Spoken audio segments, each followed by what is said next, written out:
Good morning and welcome to Breakfast Extra for another Saturday morning. And yes, Nigeria, Africa, the world.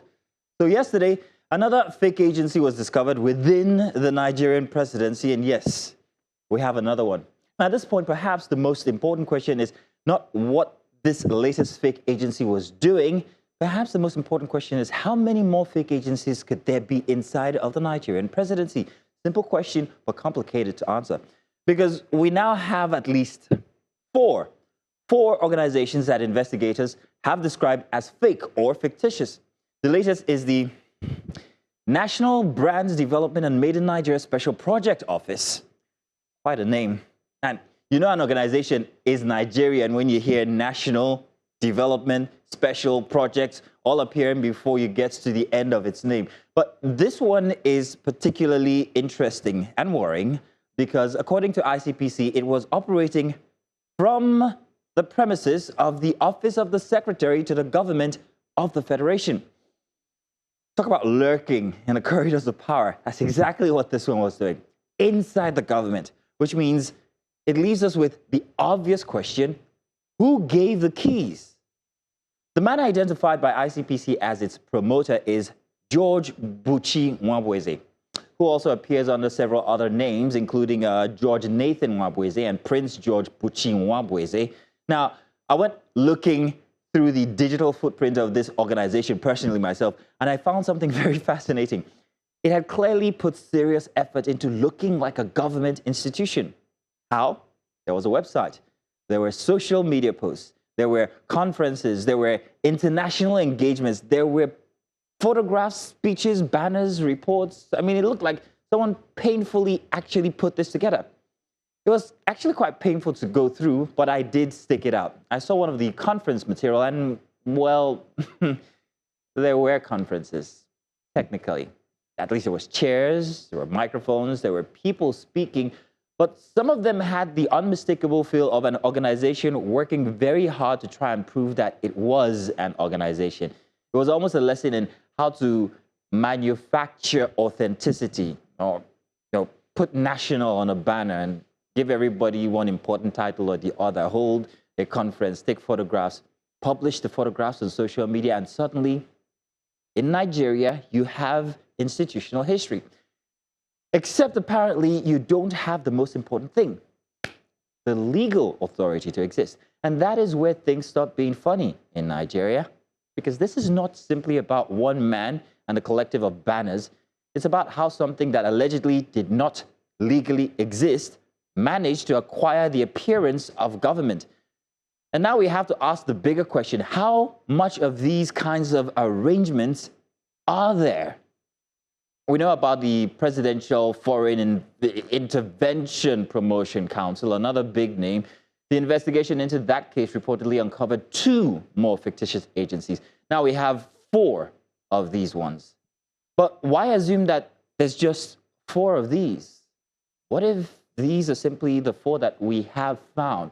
What if there are other phantom offices, committees, projects, or appointments quietly sitting inside of the machinery of the Nigerian government? It's a big question.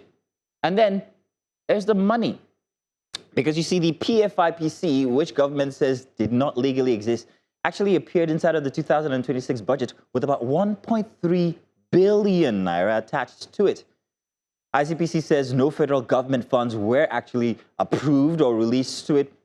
But the fact that a phantom organization could actually appear in a national budget should worry every single Nigerian. Because if something that does not legally exist can enter the budget, what else can? In fact, what else has?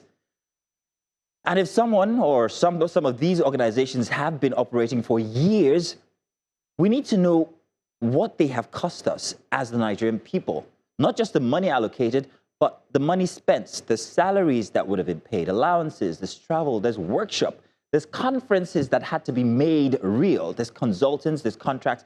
All of these little costs that can disappear into government paperwork needs to be investigated. So yes, investigate George Buchi Nwabweze, but please also investigate beyond George. Find out who gave the office, who recognized the organization, who approved the documents, who interacted with it and whom they interacted with, And most importantly, find out other fake agencies. Because 4 phantom agencies may be 4 scandals, but then again, it might be bigger than that. It may simply be just the 4 that we have caught.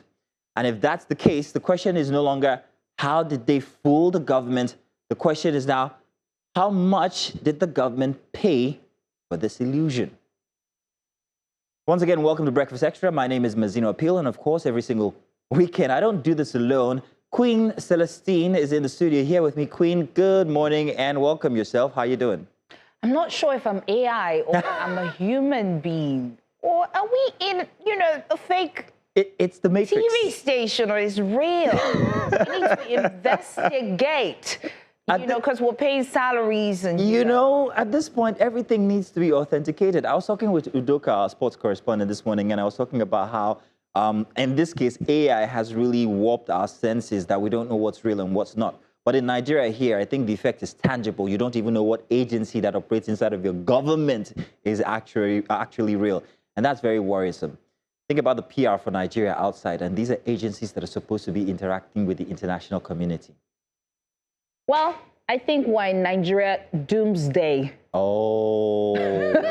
Because I'm not sure if we're really a country if we keep having these issues. And it's so fascinating, Mazino. We're just talking about PFIPC. Yeah, we're not done yet. And we're lamenting we're not done yet. No. Now you're telling us there are 4 others inside the same government that were complaining about transparency and accountability. I'm done. You know something for me, Queen, is that we're coming off of a week where I finally really wanted to congratulate the Nigerian government and INEC on the monologue this morning. I was looking forward to putting something absolutely glorious for INEC because of the way they conducted the Osun elections. Yeah. Albeit that there are a few, one of the headlines this morning talks about how much was actually spent by the APC and Accord party. Yeah. It talked about alleged vote buying and everything. But it was a good execution by INEC, and I was ready this morning to shower blessings and praises. And then yesterday evening, you know the time. I think the producers are angry at me because I raised that up in any case. But yesterday evening, it hit our desks that there's another fake agency that had been found out. And I'm like, there goes the monologue. We have to rewrite it. You can congratulate them. Who? Which one now? The ICPC for finding the fake agency, or the producers for letting us have this conversation? The question is, how long has ICPC been on, and why are they just finding it now? That's the conversation. You know what? Let me come over. And then we can talk about this, yes? Yes. Welcome once again. This is Breakfast Extra. My name is Mazino Appeal. She's Queen Celestine. We'll be together in a minute. Welcome.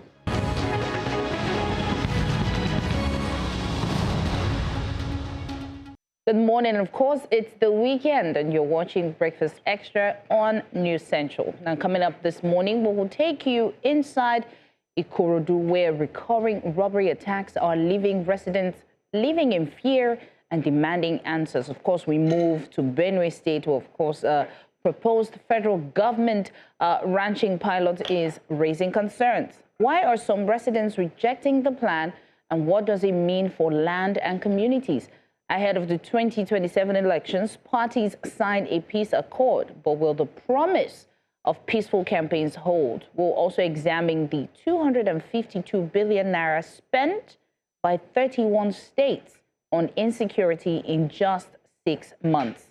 And then we move to another fake agency, like Mazino said, which has just been uncovered. And finally, on Focus Africa, we'll be looking at the Zambia election, where Hichilema declared winner, an arrest and a deadly raid.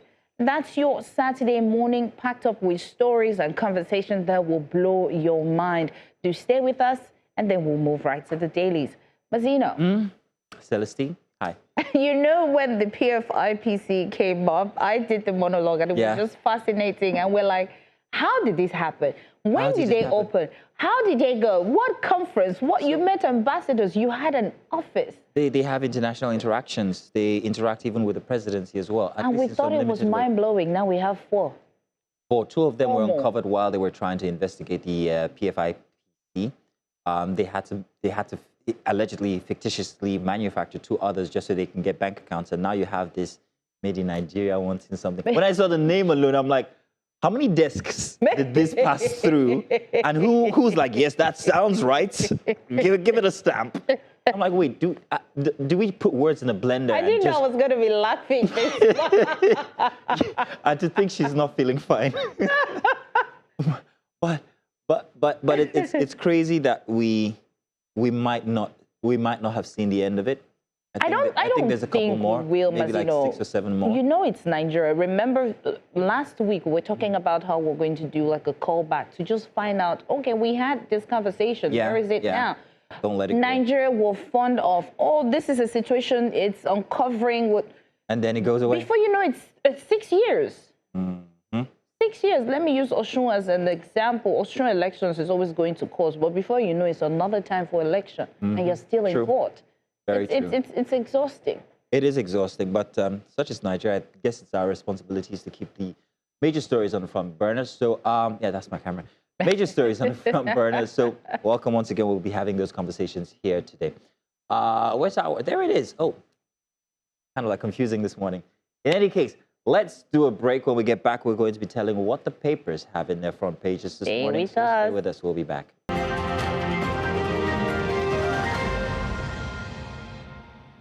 All right, welcome. Now it's time for the dailies. The headlines are here. Do you want to begin, Queen? Because I'm still a bit short-winded from my little session. We can begin. Yeah. We're going to be starting with the Tribune, if I'm not mistaken. Would you like my tab? Oh, you've got it there. I do, but I'll take yours. No, I need it. Okay, let's start with the Tribune. All right. Right at the center, Northern senators Afenifere raise alarm over worsening insecurity. Of course, after spending about 250-something billion 252. in 6 months, it's alarming. Mm-hmm. You know, it's okay to raise such alarm. You find that on page 5 and below. Terror alert. We've shut schools in high-risk areas, stepped up vigilance, says the Sokoto government. It's scary for me. You know, before when we were hearing kidnapping, it was more of, you know, people on the road, the motorists, the travelers. Now they've moved kidnapping into schools. It's really concerning why they're targeting schools. It's the intention. Before it was religious. Yeah. Now it's economic. It's scary. And besides that, Makinde says 2027 campaign will be about putting Nigerians first. I think that is what a campaign was supposed to be in the first place. But anyways, I'll leave it at that. Osun, we are still studying election result. Oyebamiji says, if we're studying the result, you know what's going to come up next. Of course, we don't need to beat that one because it's everybody expected that this was going to happen. The court, here we go. Here we go. And Tinubu suspends 3 perm sex as ICPC uncovers fake agency in SGF's office. I cannot emphasize on this enough. This is something else. Nigeria, we need to wake up. Peter Obi kicks off campaign, unveils economic and security agenda. His plans for Nigeria. Oh, it's going to be so much fun. So much flyers, so much things to say, so much promises. And we hope the promise are not alleged and they will be real. And below that, Governor Adeleke has no plan to join APC, says the campaign council, says his visit to Tinubu is customary. And of course, we are happy. Osun people are saying Governor Adeleke is not in position to tell them who to vote for in 2027. I like how it feels like we're using Osun to, you know, benchmark test the waters to say, oh, this is how, you know, there will be mock January elections. will be. There will be mock elections by INEC in November. Yes.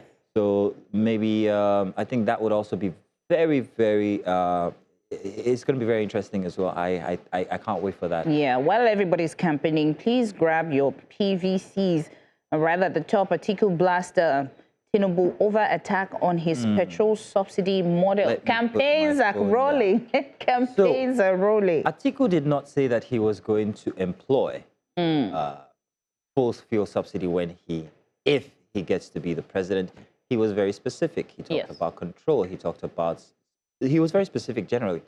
However, I liked Tinubu's response. While we don't like the fact that there's no fuel subsidy right now, because it's hurting us in the purses, I think Tinubu said something that was very interesting. He regarded the instance as one of ignorance of governance. And the truth is this: I've always known Tinubu to be such a sage. His expressions, it might be difficult to understand his expressions because he's getting older, but it doesn't remove the fact that he is actually quite an intelligent strategist. And that statement alone, I didn't need to see much of everything, even if I did. But once he said that, I thought about it and I said to myself, it does seem like somebody who has taken time to examine what the economic situation in Nigeria is like, and not putting just tomorrow in view, but putting next year in view. I'm not holding brief for the president. I'm just being absolutely unbiased. Well, we have one last story here, not the least. My wife gets drunk, bedwets, beats me to a pulp. I think I will send this to take 3, says the husband. But then the wife replies, I'm the 7th wife he's divorcing. Says enough. Drops mic. Drops mic. Drops mic. Okay. Take 3. We'll take that. God. Let's do the Saturday Times now, shall we? Saturday Times has these headlines here. Come face us, dump surrogates. Obi challenges Tinubu Atiku to 2027 debate. Yes, indeed. Obi has a lot on his campaign list here. The security, production, human capital, job creation, food security, infrastructure, electricity. There's so much. Makes you think that this man's got it right. At least for his manifesto, what he wants people to note that his party is going to do come 2027. And his timing here is top-notch. Yes. Right at the start, he's coming out swinging, guns are blazing. This is what we're going to do, and we want you to come and challenge us at a seating. So that's a great thing to start the campaign season with. So I'm looking forward to how this is going to turn out before the 16th of January. Before then, I think. So, hey, we're looking out for that. There's more inside the Saturday Times here. Actually, not really. The only other headlines are, again, IPCP uncovers another illegal agency in OSGF premises. We talked about that this morning. It was the entire monologue. Edo government bans Davido from performing. One singer may face hostility at airport. Wait, so this is the government spokesperson, the spokesperson on media to the Edo State governor, who's saying this. So I don't know if it's the Edo State government as it is put here by the Saturday Times. However, I don't know if this is something that should be said by anybody who represents a government to threaten another Nigerian who has freedom of movement across Nigeria, that you coming here, you threaten them with violence. There was a spokesperson as well, however, or just to noted that person who said that was saying it on his own accord. And so why would somebody just wake up and say something for Because we give people the opportunity. I'll just come and say, on behalf of the MD, let all the salaries increase. Sorry, this is state government. Wait now, your presidency has fake agencies telling international organizations all sort of nonsense, and you're asking about this. Nigeria is a blockbuster, I tell you. Season 3, let's go. What you have? We need the Marvels to come save. Oh, we need the Avengers. We do. Who's it going to be? Obi, Atiku, or Tinubu again? I think we still have your time pick. for one more. We do. paper. I think we have time for more. I think we should do the Guardian. Go ahead. Right there it says 2027 polls, why politicians should embrace issue-based campaign. You find that on page 4 to 5. Of course, the picture below should be the homecoming that happened in Warri. I don't really have the details. Everything there is written in fine print. Besides yes, it is. Did you make it? You did. I couldn't. I was going to, but did you people give me leave? Oh, sorry. You would have planned ahead, Mazina. Plan ahead. I'll try next time. I will. What else happening on the Guardian? Of course, food security. Afenifere seeks robust military action to curb banditry in Southwest, boost farming. 2027, INEC to conduct mock accreditation in November. Told you. You mentioned. Thank you, Mazino. Ogoni leaders fault resumption of oil exploration amid dialogue. What is happening in Rivers State? It is so confusing. This oil situation has been going on since the existence of that state. You were born, actually. Since before I was born at this point. Power sector woes. Experts propose cassava effluent to energy solution.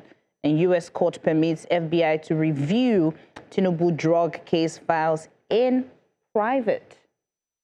Interesting. While it's in private, we'll never know what happened. Sorry, I'm taking a look at that in big fonts as we're looking at it on the screen. Oh, there. right there. Really? Yes. U.S. court permits FBI to review Tinubu drug case files in private. I guess Atiku's poking has come to light. Well, not really. I mean, there's always been plenty of wala about Tinubu's, about this case, allegedly. Yeah. You know, so I think it'll be interesting to see this, Wait, especially as we're weighing the impact on the elections coming for next year. And then below it says, Tinubu Adeleke and danger of assumptions. We should not assume 2027 National Rainbow Coalition for Tinubu underway. Wike reveals, I've not heard his name in a while. Yes, kind of missed the name. Electoral justice will ultimately drive peaceful elections in Nigeria. How leadership, innovation, trust can make Nigerian universities resilient. There's so many loopholes in Nigeria that I feel we need to sit down and fix. All right. And so help us God while the campaigns is going on. Let the promises not be alleged. Mazino, do we still have time? I'll do just one headline from the Punch newspaper, Saturday Punch. Osun Naira reign, how APC Accord splashed 100 billion naira. We saw money and started dancing. I have never seen such money in my life.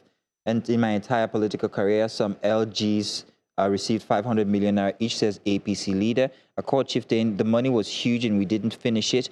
After the election, about 1 billion naira was still left idle in a party leader's house. This is very interesting because I had to take a look at this story.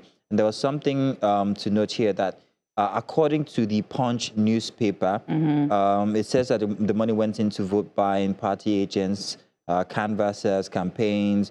It goes on to tell details. The Punch actually tells that it divides it into APC and Accord and how much was spent. It alleged that about 100,000 naira per polling units for one party, and then the other party about 20,000 naira for its principal agent, 20,000 naira for each agent.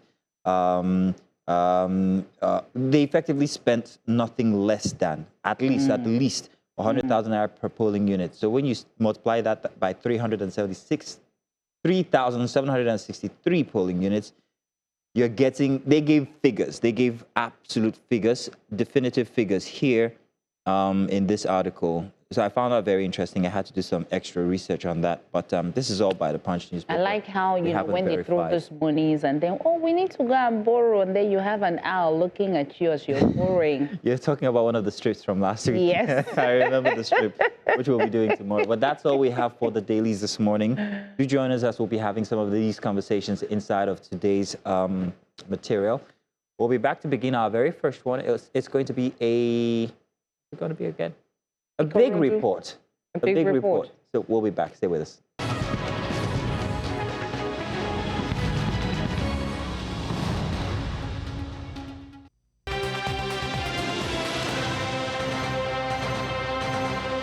Welcome back from our short break. Now we're diving into our very first big report. For residents of the Mercyland community in Oke-Eletu, Ikorodu, nights have become a source of fear. A recent robbery attack turned deadly, leaving one resident hacked to death, 2 others injured with machetes, and another resident reportedly raped. But this is not an isolated incident. Residents say the community has endured a string of robbery attacks since December 2025. News Central's investigative correspondent Francis Asenwa visited the community to investigate the attacks. Now let's play that report. Along the busy area of Ijeda in Ikorodu is Oke-Eletu community. Nestled within Oke-Eletu is a quiet Mercyland community. But underneath that quiet and calm lies fear and pain. Residents of Mercyland community have since December 2025 battled a string of armed robbery attacks. In the past, the robberies had been without death and violence. But in the early hours of July 12th, everything changed. The robbers had come once again. But this time, the community had developed an early warning system to alert themselves of the robbers' arrival. Abdulaziz Olaoye, a father of 8, and husband to 2 wives, was part of the system. His role was to alert the community of the robbers' arrival. This would be his last act alive. As he was standing here, he now put his hand into his pocket, blew whistle, and those 3 boys, see that barricade there? Yeah, they are beside it. When they heard the sound of the whistle, the 3 of them came here. They met him here. They ordered him to kneel down. Where he kneeled down there, it was there they started macheting him. She's the senior wife of the deceased. Olajumoke Olaoye, wife to Abdulaziz, was there the night the robbers attacked her husband. I thought they were beating a thief. I don't know if it was my husband they were butchering that time. I don't know if it was cutlass. I thought it was maybe stick they were using on that person. So I came back to tell my wife that, the thieves are there. Maybe I said the boys, they have catch one of the thieves that they are beating him there. So we were here. So I just thought, we just opened the window and start looking for maybe the man will come back. That's my husband. Maybe we come back inside. We just saw somebody come. Me and my wife were saying, those thieves are coming. We bent down, we closed the window. We now saw that the person take that hose from that tank and want to wash the face. Now, this is my husband. We now shout. The children now woke up. We now went out. When we go to the general hospital, they could not gain us access to see my husband. They were just saying, and they are treating him as an emergency, all this, all that. Before we could know it, later we realized that we couldn't make it to the hospital. The Olaoyes were not the only victims that night. A few houses away, the robbers attacked their next victims. One of the tenants had both legs hacked with machetes, while another resident was raped. The victim's brother declined to speak to us on camera. The fear of that night still lingers. But inside the house, the blood-stained doors and the bullet-marked walls tell the story of the attack. The robbers did not stop there. That same night, they invaded another house just a short walk from here. They forced the man to open the door. They used their machete while at the gunpoint, ordering the guy to open the door. So the guy did not open the door on time, and they were threatening him that if they could force the door enter, they are going to do harm to the children. And the couples, they have twins, girls. They said that once they put themselves inside, they will come in and harm the children because they were seeing the children through the window. So the man was compelled to open the door. And on getting inside, they used the cutlass to hit the man severely on his body. More than a month after the attack, the armed robbers remain at large, while the residents of Mercyland are left to pick up the pieces of yet another night of terror, with many already fleeing the community. For now, the bloodstains remain, the fear lingers, and the community is calling for urgent intervention from the government and the security agencies before another night claims more lives. In Lagos for News Central, Francis Eseno. Francis Eseno there on that report from Ikorodu and the instances and issues that the residents there face. He joins us now inside of the studio. Francis, you're welcome. Thank you very much for bringing us that report. It's a very sad report, first off. And I'm surprised that that's Ikorodu, first of all. Can you confirm what part of Ikorodu that is? That is Okiletu community. It's along Ijede Road. So along the Ijede Road, it's a turning take to your left, then you go into Okiletu. And within Okiletu is Mercyland community. Okay. It took a while before we could even find our own bearings because so it's a community. It's a community. It's open, it's not gated. It's open, it's like every community. It's not gated. Ikorodu is a very large place. It is. So it's one of those communities within Ikorodu. How frequent has the issues of robbery been in this community? The community leaders told me it started around December last year, and this is the 6th or 7th attack. Now, when the robbery started, I don't want to say the average robbery because it shouldn't be, but they were the average robbery. The robbers would come in, break into the windows, steal some stuff. No murder, no attacks. Then the pattern changed this time. So They came, they were more violent. They killed one person. They hacked off another person's leg. They sexually assaulted another person. They also hacked. It's like they're getting bolder and bolder. They're getting bolder. I think with the lack of security presence or adequate security presence, they feel now, okay, this is our own terrain. This is, we can do whatever we want to. The unique thing you would see there is in one night, they attacked like 3-4 homes. Wow. So they took their time. The residents told us that the attack was up to 2-3 hours. Did you find out how close the nearest police installation was? Yes, it's about 20 minutes. 20? About 20 oh, minutes. no. About 20 minutes dear. from the community. Another interesting thing that couldn't make the report. After the incident, the robbers came again. Now, the community leaders caught one of them. They tied him and they started beating him. Now, the police found out and said they would have to, the police would not take them off their hands. They would have to treat him, then they would arrest him. It's, yeah, I had the police also said they could not take him injured, he dies in the station and becomes a whole other thing. Yeah, so treatment it becomes first. their responsibility. It becomes their responsibility. So treatment first. But the community leaders still, you would understand where they are coming from. I understand both parties in this case. Yeah. Yeah, they had just lost somebody was raped. So the next person that they laid their hands on, they tried to make sure that he would tell the others that. Faces the full wrath from everything else. Yeah, exactly. Before the law comes, you will face our own wrath. So when you were speaking to the police, have they done any investigation to say, okay, we know where these people are coming from? Are they coming from, nearby communities? Are they coming from another place entirely? And is there like a pattern in terms of the time that they come to rob? As far as the pattern is, there is no pattern. The thieves come when they want to come. So it's 5 months. It's about 9 months now, and it's 6 attacks. So they spread the attacks. So they pick when they are coming. Now the police are saying, the police have increased security presence. Residents also confirmed that they've increased their patrols. But this was even before this attack. So it seems the patrols are really not working and not as effective as they were.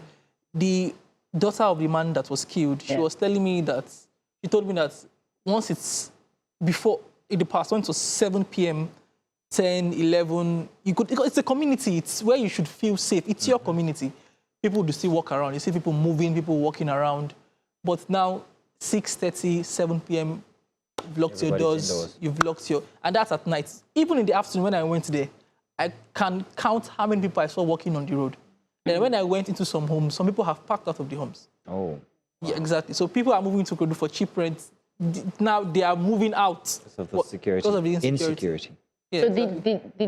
did the police say why, sometimes there might not be any reason why someone attacks you, but what is in messy land that they keep coming? Is it that the traders are trading so beautifully, economy is not affecting them, so they are coming to take? There has to be something there that is attracting them to come. Between December and now, they've attacked almost, 8 times. What is in messy land? I think it's just the low-hanging fruit. It's a community that doesn't have a lot of security. What is not in messy land? Well, exactly, security. So it's low-hanging fruit. It's easy pickings for them. They can come 1, 2, 3, 4. And there's no response. Exactly. We can go again. 5th time. Oh, nothing happened again. We go again. And now they are bolder. Yeah, you said something. You said there's no pattern. But I'd like to think, and I've seen enough crime documentaries, forgive me to use that reference, to know that there's always a pattern. It could be even in the kind of things that they steal. What exactly do they make away with when they make these visits? Phones, TVs, basic electronic stuff. That's what they were stealing. So from that now, Celestine, you'd find out that robbers are going for anything, not just a low-hanging fruit, even at the risk of getting caught with these items, even at the market or point of second-hand sale. But if you track that back, you might be able to find it. If there is a defined stat on what exactly these guys steal, what markets actually trade in these products, you might be able to track back. Yes, you can. To where these thieves are or who they are, where they're getting these from. So I'm wondering whether the police, if they've even attempted at all to do any of these kinds of investigations. You were going to say something, Queen. Sorry. I was calculating when you were talking about, them getting away with these items. It means that, so let me go back. Francis, on your way to the community, how many checkpoints did you see? None. None. Even I could tell. None. No, there are no checkpoints. So it was easy because if they keep coming back there, it's easy. They will take it and then it's free coastal way out and of the community to wherever. So, like Mazino said, the insecurity is the lack of security is what is attractive to them. First time, nothing happens. Second time, nothing happens. Now, the sixth time, they are bold. Now, they're not just stealing, they're taking lives. People, the third person, the fourth house they attacked, they were threatening the man's children, twins. The man didn't want to let them in, but they told him, if we come in, we will make sure we kill the children and we kill you. He had to open his gate. When he opened his gate, on their way out, robber raised his machete and was about to strike the man's head. The man had to block, then his arm got chopped off. So that's the issue now. That whole stretch, the 2-3 hours you have leeway to rob, there's no security. Now the residents are now become their own security, and that's how that man died. That's how that man died. Because he was blowing the whistle. He was blowing the whistle to alert the other residents that these guys are here again. The robbers here. So he was not too far from there. The robbers heard him. They came. They told him to lie down, and they started cutting him. To the point that the wife thought it was stick, because it's not you cannot comprehend how you are Another using. human being is so you think receiving it's such impact. probably stick. Oh yeah, they're flogging him. So to get that imagery and see her using her hand was really, really disturbing. It's disturbing for you too. I understand. Sorry. So did you talk to the police? The police, yes, we spoke to the police. The police are working on investigation. The community is really broad. It's a large community. What did they say, first of all? I know that they're working with it. They'll always do that. But what exactly did the police, whoever it was, what on earth did they say regarding the situation and why there seems to be a lack of police presence in that community? They have increased. They have promised to increase police presence. They promised? Yes, they have. Are you going to be back there next week to check? Yeah, I'm going to be back. I'm in touch with the residents and I'm following up to see how the case is going. So how many times have the residents gone to the police to say this has happened again and it has happened again? Every time the robbers come. Every time robbers come, they go back. This is it again, this is it again. The police have increased their presence, but they are still coming. So I think it has to move beyond the patrols. It has to go to beyond patrols. Oh, something we almost left out. What happened to the guy that was caught by the vigilantes and handed over to the police? What about him? He didn't die. Fortunately, he didn't die. So he's under arrest. Okay. So have they used that to backtrack? Yeah. I mean, you have an individual or suspect in hand. He's even isolated. He's different from the other ones that came. He was operating How alone. is it different? It's not the same gang. It's not the same gang. They're different. They are different, exactly. So they caught him. He's different from the other ones that came the night before. It was even the subsequent night that he So came. maybe there's a chain, Mazino. Think about it. In the beginning, they were not aggressive. So if this other guy that they caught and beat, maybe he was part of the nicer ones. So while you're being nice, you've gone out to brag that where they go, it's all nice and smooth. Now you don't even need to brag, just the fact that it happens and there's no... there. It is crazy. The chain of these things, it just goes broad. So police say they're still working on it, investigating. They've increased. So we're hoping that this is the end to, yes. In messy land, where there is no mercy. There is. So, tell you what we're going to do, Mr. Senwa.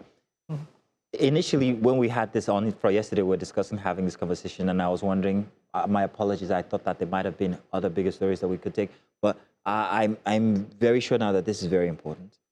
And I'm hoping that you do not relent on following through and calling back on these residents to find out how things have improved, or even checking back on the police to make sure that they...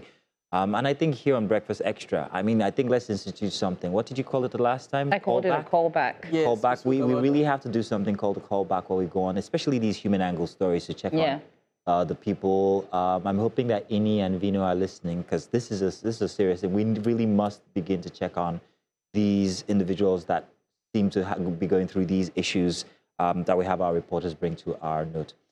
Mr. Stanwa, thank you very much, Francis, for coming through again. Thank you, we always like your reports. I cannot scream now. Thank you very much. We'll be looking forward to another report, but most especially, we're hoping that you continue with this one and that you follow through. Thank you very much. And of course, for residents of Mercyland community, the fear is no longer just about losing your property. It's about losing lives. And we hope and pray that the government will do what they can to bring peace to your community.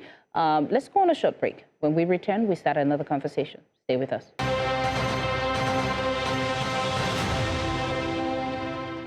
And you're welcome back. It's still Breakfast Extra here. It's Mazzino and Celestine for your mornings.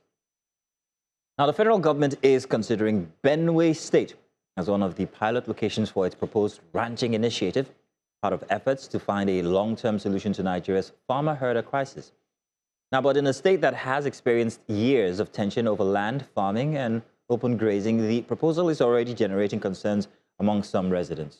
Now, questions are being raised about how the ranches would be established, where the land will come from, and whether the plan could conflict with Benue's existing anti-open grazing law. The News Central correspondent Suwese Ayu reports. The government may be considering Benue for its proposed ranching pilot, but the state says it has not yet given the program the green light. In Makurdi, the reaction from residents was largely against the proposed pilot. For some, the concern is rooted in Benue's experience with farmer-herder conflict and the fear that a ranching program could create new disputes over land and ownership. Hey, moyam lumunga. Hachuku odo ki ongu ki chajekpa dove wegaya ki na matuma ki yove wulave na dove weye. Gaya yombamba ki chakmamba wuase. Hama sheke va wuase hama shechimba wuanza nya na yo dove wugamba mo chava kpamba wuwa na yo mbla facho ngo tumanya vetim se bega. Bapesika ezikla ha yo plan ye yang si ha yo ave before laga. Hachuku ni kasi ha yo ve ka vi de shi va nyok ve se wuase chichana ha. Sekpa semba pchia. Akwala itave so kan esi lumu vo vatuma kita wosie. Others say the priority should be enforcing the state's existing law against open grazing and protecting farmers whose livelihoods depend on access to their land. Before we are here together with the herdsmen, peacefully there's no problem, but later on they started moving with weapons and all of that. For if government say they will come back and be with us, it become problem because they are not empty-handed. When they come, always they come with arms. We not have land here. As we stand here, there's no any empty space now. Everywhere, farming and all houses are everywhere. Even we that we have here, we are here. The land is not sufficient for us. So if they come, I don't know where they will stay. For another resident, the question is not simply whether cattle should be kept in ranches, but who decides where such facilities are established and whose interests they serve. If you bring Fulani people here, the only thing you're giving them is an entrance and an excuse to say not their land. Do you understand? And then the reality is that at the end of the day, this is not supposed to be a government conversation. It's not. There should be reparations. The people who should approach Benue, not be the government, it should be the Fulani people themselves should come, apologize for what has been done, and then come into dialogue with the Tiv people about how we can meet in the middle. But what does the law say? Benue's open grazing prohibition and ranches establishment law, enacted in 2017, prohibits open grazing while providing a legal framework for ranching. Now the law has made provisions for ranching, but what the law does not allow is for somebody to buy land and ranch. You have to lease from the farmers, and when you lease the land from the farmers, you pay them the lease fee, you pay the government for the permit, and you do your ranching. You make your profit. The government takes its revenue from the permit fee.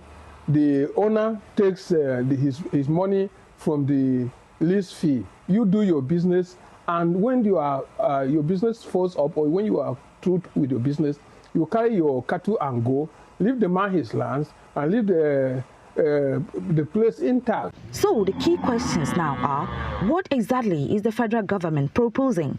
Where will the ranches be located? And can the plan work within Benue's existing legal framework? It is impossible now because of the population to come and start tracing grazing reserves that you are going to convert them into ranches. By the way, it is illegal. It is illegal for government to take private lands and make it into a ranch for other people to come and do their businesses there. So it is impossible, it's unconstitutional, it's illegal. They cannot do it. The land is scarce, so we cannot afford to do that. Again, the president cannot come into Benue and take land and make it into a grazing reserve or a ranch. For who? Is it for government? Is it for the Fulanis? The Fulanis are private people. If they want, they can come and follow the law, the open grazing prohibition and ranches establishment law, and make their business according to the tenor of the law. And when they finish, they can go back. But we are not surrendering our lands to acquisition. The Benue State government says it is technically reviewing the federal government's proposal through the Bureau of Livestock Development and Transboundary Animal Diseases Control. It says stakeholders and institutions will be consulted before the state takes a formal position. My best advice to the government, if it is a state government, the governor holds the land in trust for the people of Benue State. It is not his land, it's the land of the people, and he can only deal with it according to the interest of the people of Benue State as enshrined in the Land Use Act. You can only give out land belonging to the people for overriding public interest. Taking land from the people to give it to Fulani herders is not an overriding public interest. Now we're joined by our Benue State correspondent, Suwese Anya, who actually brought us that report. Suwese, you're welcome. Thank you very much for coming to us this morning here on Breakfast Extra. Suwese, my first question, and it's a big one, who exactly approached who? Is it the federal government that's making this proposal to Benue State, or is Benue State actually making an indication of interest in the ranching proposition? And has it considered the sentiments that its people are bringing up now? Suwese? Yes, thank you, Mazino. Well, to answer your question very concisely, actually, it is the federal government, the Nigerian government, that is coming up with this proposal. And it's already on record that this is not the first time such a proposal is coming up.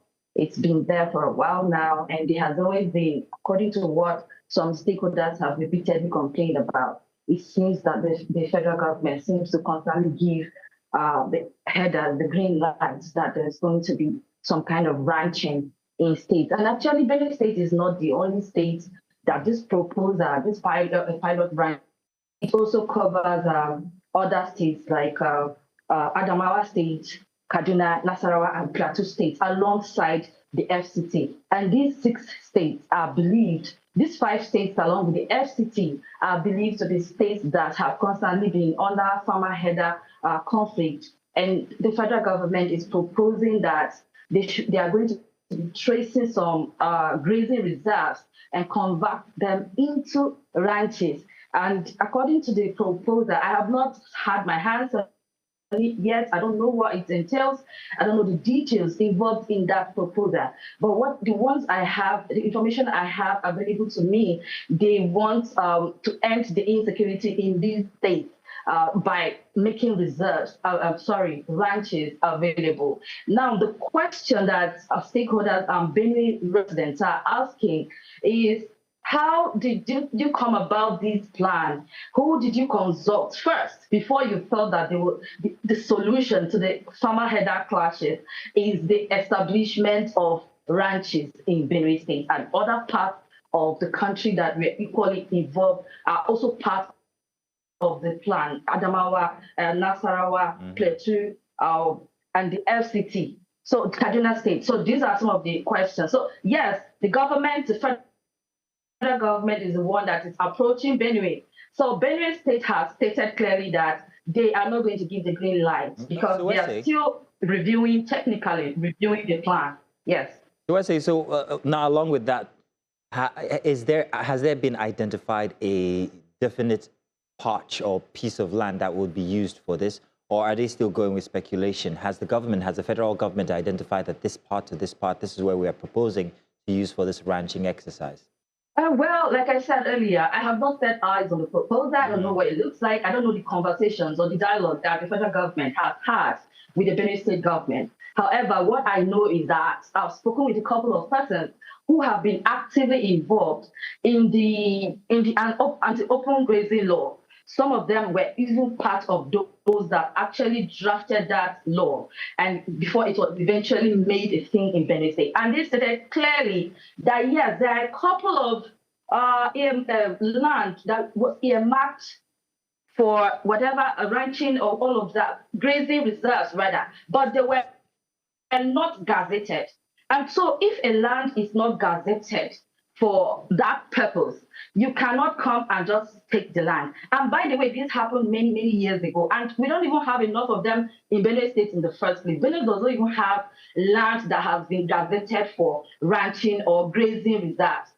Maybe one or two informally, but it has not been written down or gazetted that, okay, this place is a ranching, it's a grazing reserve. This place is a grazing reserve. Compared to other states that may have up to 15, 20 of such gazetted land for such purposes. For Benue, we do not have. And with the population currently, I don't want to even begin to imagine that Benue people are even fighting for land because it's not enough. Within themselves, they are fighting for land because the land is no longer enough because of the population. So the question is, if the people in Benue are fighting for land because the land is no longer enough, how is it possible that somebody just wakes up one day and comes and says, okay, we need this part of the land to create a ranching for herders to come and rear their cattle? And the argument is that the Fulani herders they are a private entity. They are business people. So you cannot come and take somebody's land and say, I want to give another person to do business. It's just like saying you want to go to another northern state, for instance, now, and take their land and give chief people and say, well, you people should farm your yams here, because the chief is a farmer, farm yam. So it's just like saying we are not moving the chief people from Benue State and taking them to, let's say, maybe Borno, and telling them, oh yeah, start farming yams in Borno State. We have given you land. Put the land together and farm yam. It will not work. So apart from the fact that this plan has a lot of issues from the reactions of residents, it's also a question of culture. The Fulani is a nomadic. How do you expect him to stay in a ranch? So a lot of people are raising concerns that by creating that ranch, you are creating more problems because they may not be able to stick to the original plan of being within that ranch. After a while, they may seek to move. They may seek to want more, and that is where the problem will begin. And the issue of land dispute will come up once again. So these are some of the concerns in Benue currently. Well, so I say thank you for that. You've mentioned literally all the concerns, but of course, one of the concerns that the citizens had mentioned was that the federal government should focus on, the displaced communities and help people first before talking about that. And of course, they also talked about how you're supposed to rent from the farmers since they're business people. Now, in all of this and all of the concerns that the citizens are talking about, one of them also mentioned the situation where they did not have a proper dialogue as to find out what the people really need. Have you been able to talk to the authorities, the government? What are they saying in terms of this situation? Are they going to go back to the books to reconsider the residents, or they will still move ahead with this plan? Okay, thank you very much. Yeah, like you said, yes, the concern is that people are still displaced. We've not dealt with that issue yet. People are traumatized.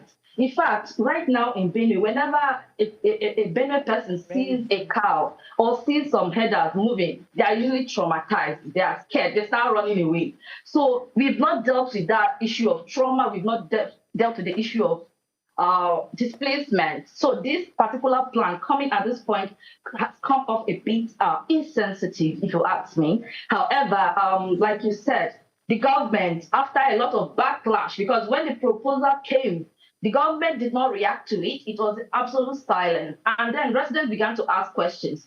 How come the government is keeping quiet when such a proposal has come up?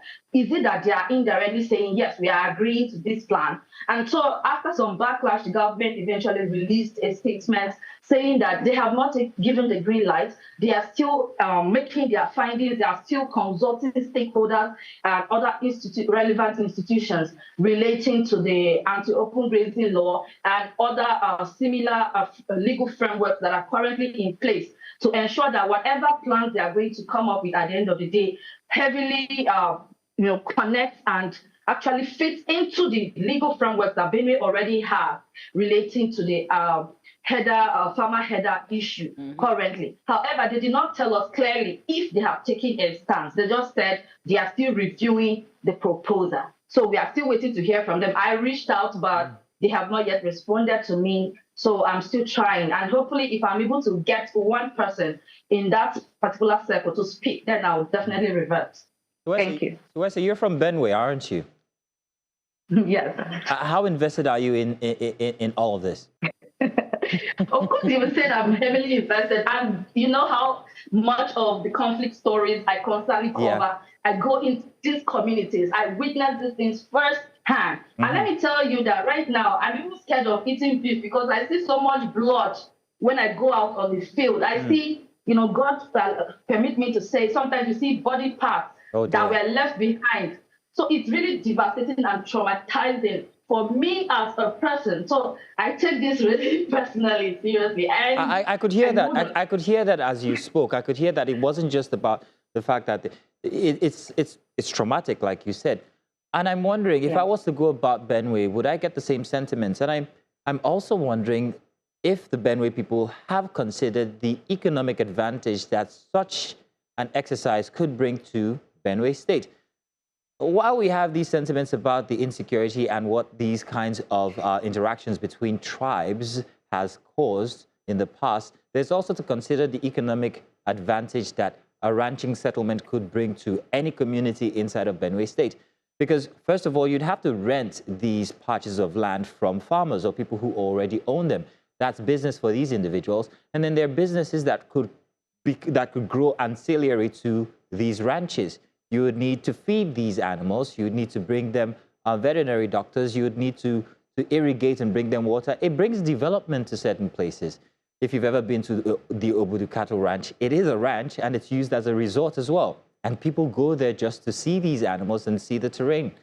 So I'm wondering if these sentiments could be displaced by the thought of the advantage, economic advantage, that a ranching settlement could bring to the Benue people. Has anybody considered it?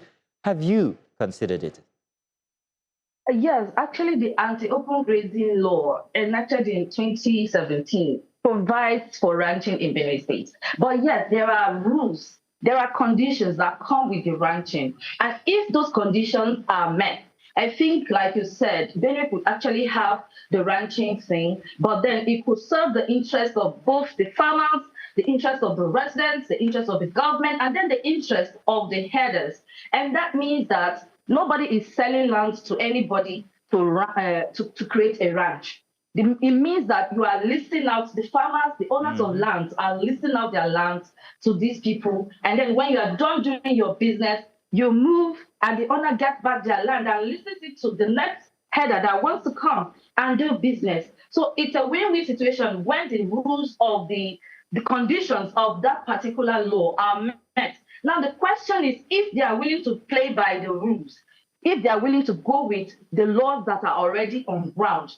That is the question right now. Are they agreeing to it that, okay, we know that you have a law and we respect it, and we are willing to abide by those conditions that you have mentioned, that you have listed out in the law? That's the question now. But for now, we don't know yet because I've not had a one-on-one with any of them. I don't know exactly who is having this conversation with the Benue State government. I don't know who to go to, but yes, of course, like I said, we are still making our research. I'm still making contacts and hopefully I'll give an update when everything comes clear. All right. Well, so I want to say thank you for this report. And, you know, this report kind of opened the question to, do they communicate with the people they're trying to govern to find out the best way possible for them to have a good life? And for communities to say, forget about me making money, fix the communities that have been affected. It's another thing to consider that, okay, the residents are really concerned about, you know, other people in the community. But thank you, Sewese, for this report. Thank you, Sewese. We know that you will follow up, and we cannot wait to hear what the report or their answers will be. Thank you so much for this report. Thank you. Now let's go on a very, very short break. When we return, we dive into our first big story. Stay with us.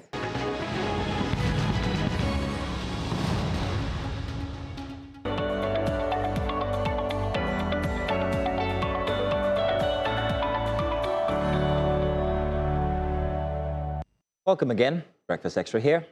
Now, Nigeria's 2027 election season is officially underway, with political parties and also candidates now entering the campaign phase after signing the National Peace Accord in Abuja. Now, the agreement commits political anchors to peaceful and issue-based campaigns while rejecting violence, hate speech, misinformation, and personal attacks. But with past elections marked by heated rhetorics, allegations of violence and concerns of misinformation. The bigger question is whether this accord will translate into action on the ground. Right, and as the race begins, Nigerians will be looking beyond political promises. They will want to hear concrete ideas on the economy, security, jobs, education, and governance, while also expecting candidates and their supporters to play by the rules. So what will it take to ensure that the 2027 campaign remains a contest of ideas rather than a battle of personalities and interests? Joining us to discuss this are Khalid Bara, PDP National Assembly candidate from Bauchi State, and of course, Honorable Aliyu Waziri, who's the APC party chieftain. Gentlemen, thank you so much. I think we just have Khalid at the moment, so Khalid, we'll start with you. Khalid, good morning, and thank you for joining us. Thank you very much. Of course, we've heard the peace accord one too many times, and now it has been signed, and campaigns have now begun. From your perspective, what should Nigerians expect, to see differently in this election compared to other previous campaigns?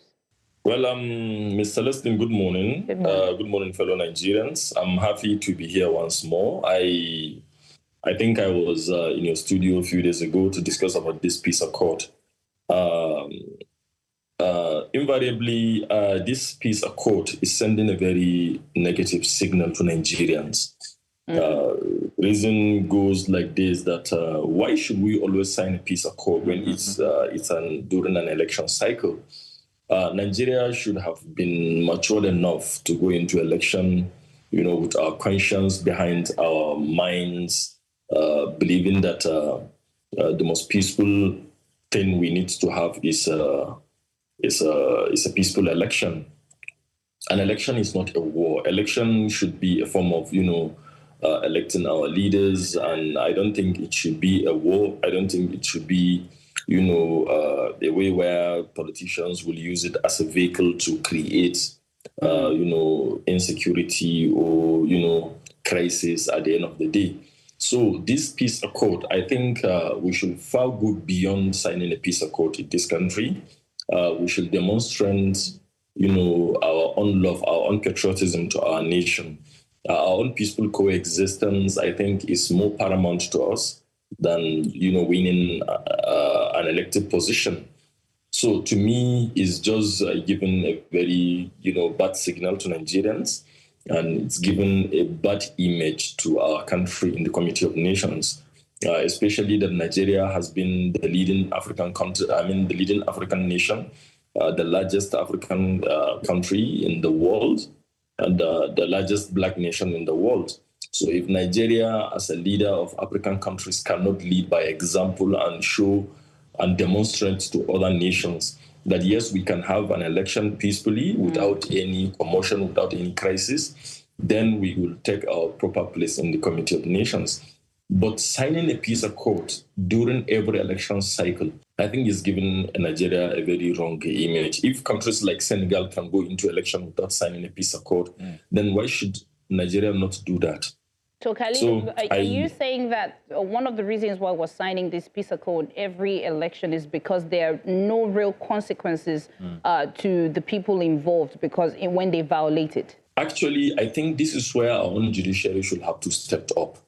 Because by the time we are signing peace accord, then we are showing to the world that we don't want crisis. We don't want, crisis in the aftermath of an election. And if such crisis had happened, and people who get involved are prosecuted, are arrested and prosecuted at the end of the day, then in another election cycle, nobody will have to, sign for any crisis.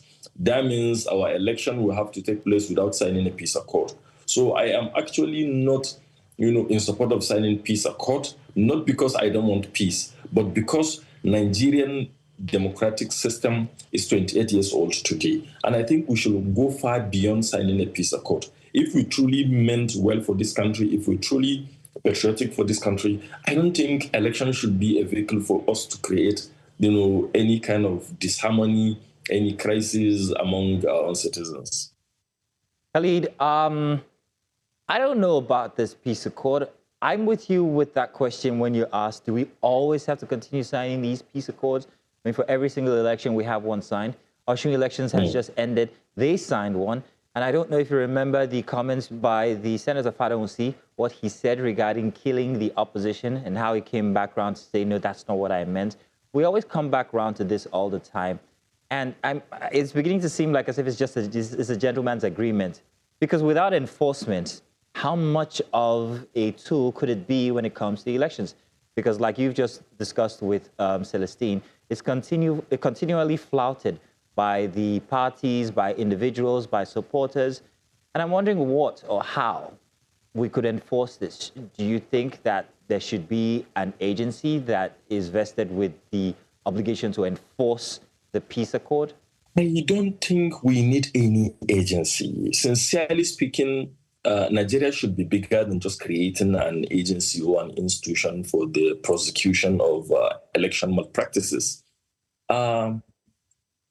What I felt is we need to strengthen our own institutions. Already we have institutions that can secure and safeguard our electoral processes, and even the aftermath of an election, the election malpractices. We have tribunals. You understand? But at the end of the day, Nigerian individuals feels they are bigger than an institution. People will just violate laws without any prosecution. People will just do whatever they felt like they will do. Now, in citing an example with that senator, had it been after he have made that statement that wherever you see an Accord Party agent or an Accord Party supporter, kill it. He made an ambiguity statement, and there is no way in the eyes of the law that he can be able to, rephrase or paraphrase that statement. What he said was a statement that can incite crisis, a statement that can incite, mischievous acts of politicians.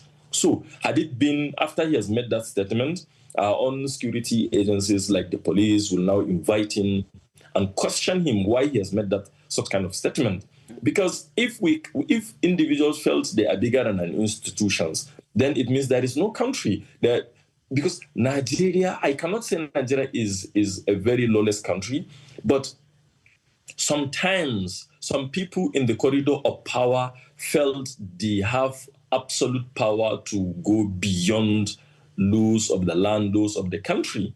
And if we continue to give that kind of perception to people, to other countries out of Nigeria, to other countries in the continent or in the world, then we are giving Nigeria a very bad name. Because there is no place we have better than Nigeria, and there is no institutions we have better than our institutions. So we must respect our laws, we must respect our own constitutional authorities, so that we will give an example to other nations who felt that Nigerians, believe in election malpractices. We must demonstrate our own patriotism to our own nation and to our own constitutional authorities. Oh. Thank you, Khalid, for that response. We're now joined by Honorable Haliu Waziri, who's an APC chieftain. Honorable Waziri, thank you so much for joining us this morning. Good morning. Good morning, Honorable. We couldn't hear the Honorable there. We're hoping that we have our volume up in our Abuja studio. Please, if we can check that. Honorable, you're welcome. Thank you very much for joining us. We have just been talking with Khalid here regarding the peace accord. We've been asking him some very perfunctory questions, but we've been waiting for you, and here you are, thank goodness. I wanted to know, now the peace accord, the campaign season has started, and of course, parties are expected to sign this peace accord. There's a certain lack of enforcement in any case. If they choose not to sign it, nothing's going to happen.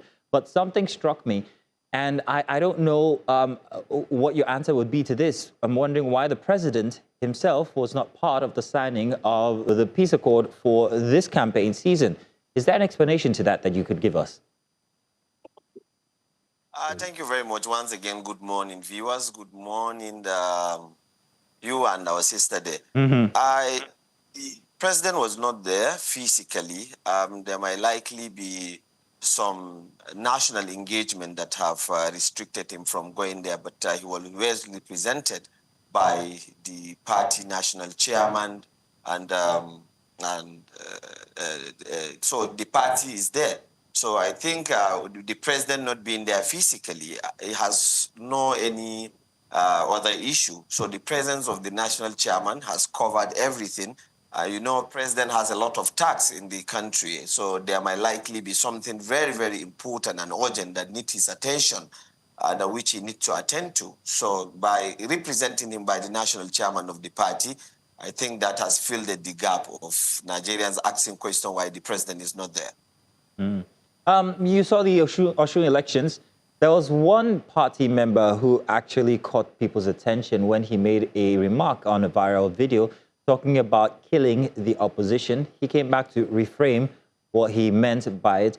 But there was a certain lack of responsibility, first of all, and then a certain lack of consequence to what he had done. We were talking earlier with Khalid regarding the lack of enforcement, and I had asked him whether there needs to be an agency that's vested with this responsibility. He doesn't seem to think so. But on your part, when it comes to party members and their utterances during election season, especially after signing or not signing these peace accord, where do you think the line needs to be drawn? What do you think, what responsibility do you think parties like the APC, whom in this case were inside of this matter, what do you think the party's responsibility should be? So, first of all, let me start by saying, every step of election is being guided by laws. And any individual who has acted out of the laws will be responsible for his actions. Like the parties are well guided by the laws of the land, and also the party itself has their own constitution. During elections, there are some certain things that political actors should not be doing, so that it wouldn't give the democracy, it will not bring a setback to the democracy generally. So I think there are some things that should not be swept under the carpet in an event where elections are taking place and some people are going extra mile to do things that are completely out of the laws. Those things should be properly looked into, and the agencies responsible in tackling such issues has to come in and set some example, not only just from the governing party or any other oppositions. The right thing needs to be done because this democracy has come to stay in our country. Well, so I don't think I got the response or the answers to that question. I'm asking what the responsibility of the party should be when these kinds of, like in this case, the senator outrightly asked for the opposition to be killed, and nothing's happened since then. There seems to be no real response from the party itself. So as we move on to 2027 election, I'm wondering, especially your party, the APC, what its response is going to be when players actually come out and say these things that we've seen so often happen. Definitely the party will look into it, and a disciplinary committee definitely will come into that and then look at the situations or the generality of how the whole thing happened. So as I said earlier, no individual is bigger than the laws, whether you are in the governing party or you are in the opposition. So I'm sure APC as a party will look into that and then do the right thing. If, the party has a lot of ways of expelling one or maybe suspending a particular member who has done something that is bringing a bad image to the party. So I'm sure the party will look into that. Right. Now, Khalid, while we're talking about, political parties and signing peace accords, let's talk about voters and misinformation. And of course, we know one of the fastest way to get information these days is social media. How best do you think political parties can play a good role to make sure that misinformations are not going around social media and there's no violence for rallies or anything that's coming through social media come 2027? Well, before I made that comment, let me just make an addendum to a question that was raised by our gentleman here in the studio. If at all a certain senator of the Federal Republic of a registered political party will make a statement that is going to fuel crisis or misunderstanding among the electorate, or will send a very negative concern to citizens, then I think the party should have openly condemned such a statement because he is making such a statement on and for his own political party. And Nigerians will have to look at his own political party as his own vehicle of making such a statement because he belongs to a party that is in the central government. So this is a very, very wrong Putin. This is a very wrong negative signal to Nigerians for what APC has done of not openly condemning the statement of such a senator during an election. Now, in the name of, in answering your question regarding social media and what parties could be doing, you see, media is a vehicle that will make plays peaceful or even go astray. I think the media outlets, and especially people like you, will have a role to play in the peaceful coexistence of a nation. Assuming now a party is trying to use the media to send a very negative perception to the citizens or to the world, such media platforms should have to openly reject such kind of, attitude by our own politicians, because we have no any other place than Nigeria. And whatever we do, we are being, are measured based on our own actions. And the consequences of our actions will have to follow us to wherever we are heading to wherever we are going to. Like my brother Ali said, this democracy has come to stay. Yes, this democracy, has come to stay. But what are we doing to continue to reshape our own democracy, to move from being a baby democracy to a nurtured democracy, to a democracy that is so matured? Now, we always cite an example with other countries, other nations that are developed in terms of democratic processes. But why are we still not making ourselves a shining example to countries who are just smaller than us in terms of respect for our own rule of law, for our own constitutional authorities? So the media have a very important role to play. And I think we need to sit up to our own responsibilities, because time is not on our side. We cannot spend the last 28 years, that's almost 3 decades, in a democracy, and still we call our democracy a baby democracy. So we have a long way to go, and we have a huge responsibility to offer to this country and to the citizens of this country. Well, Honorable Waziri, now let's talk about APC. We all know that APC is the ruling party, and everybody, is talking about how a lot of people defer to APC. Now, in this situation, what do you think APC needs to do to convince Nigerians that, the election is going to be free and fair? Well, I think half of Nigerians now are changing their thoughts concerning about whether elections are going to be free, fair, or elections are going to be manipulated. As you have mentioned earlier, some actors in the social media are giving a wrong narrative to Nigerians that the elections are going to be rigged in one way or the other. The Osun election has actually surprised a lot of people, knowing that the president is committed, allowing the Electoral Commission to do the independent assignment that was assigned to them by laws. As soon elections has happened, we have several number of our governors there. Everyone went there and make sure that the elections are well monitored. And at the end of the day, the winner has given his mandate and the will of the people of Osun State. So I think Osun election has already sent a strong signal for all Nigerians that, look, we have a president who is committed to building this democracy by allowing elections to be free and fair, unlike what we used to see before. In a cycle elections, people have in their minds that the central government is going there and finds their way.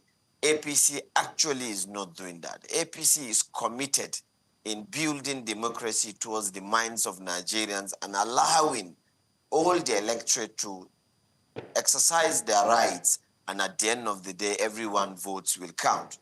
That's one. And two, the government has done so much in making sure the president has a lot of sleepless nights to make sure that this country remain intact from different sectors of our livelihoods.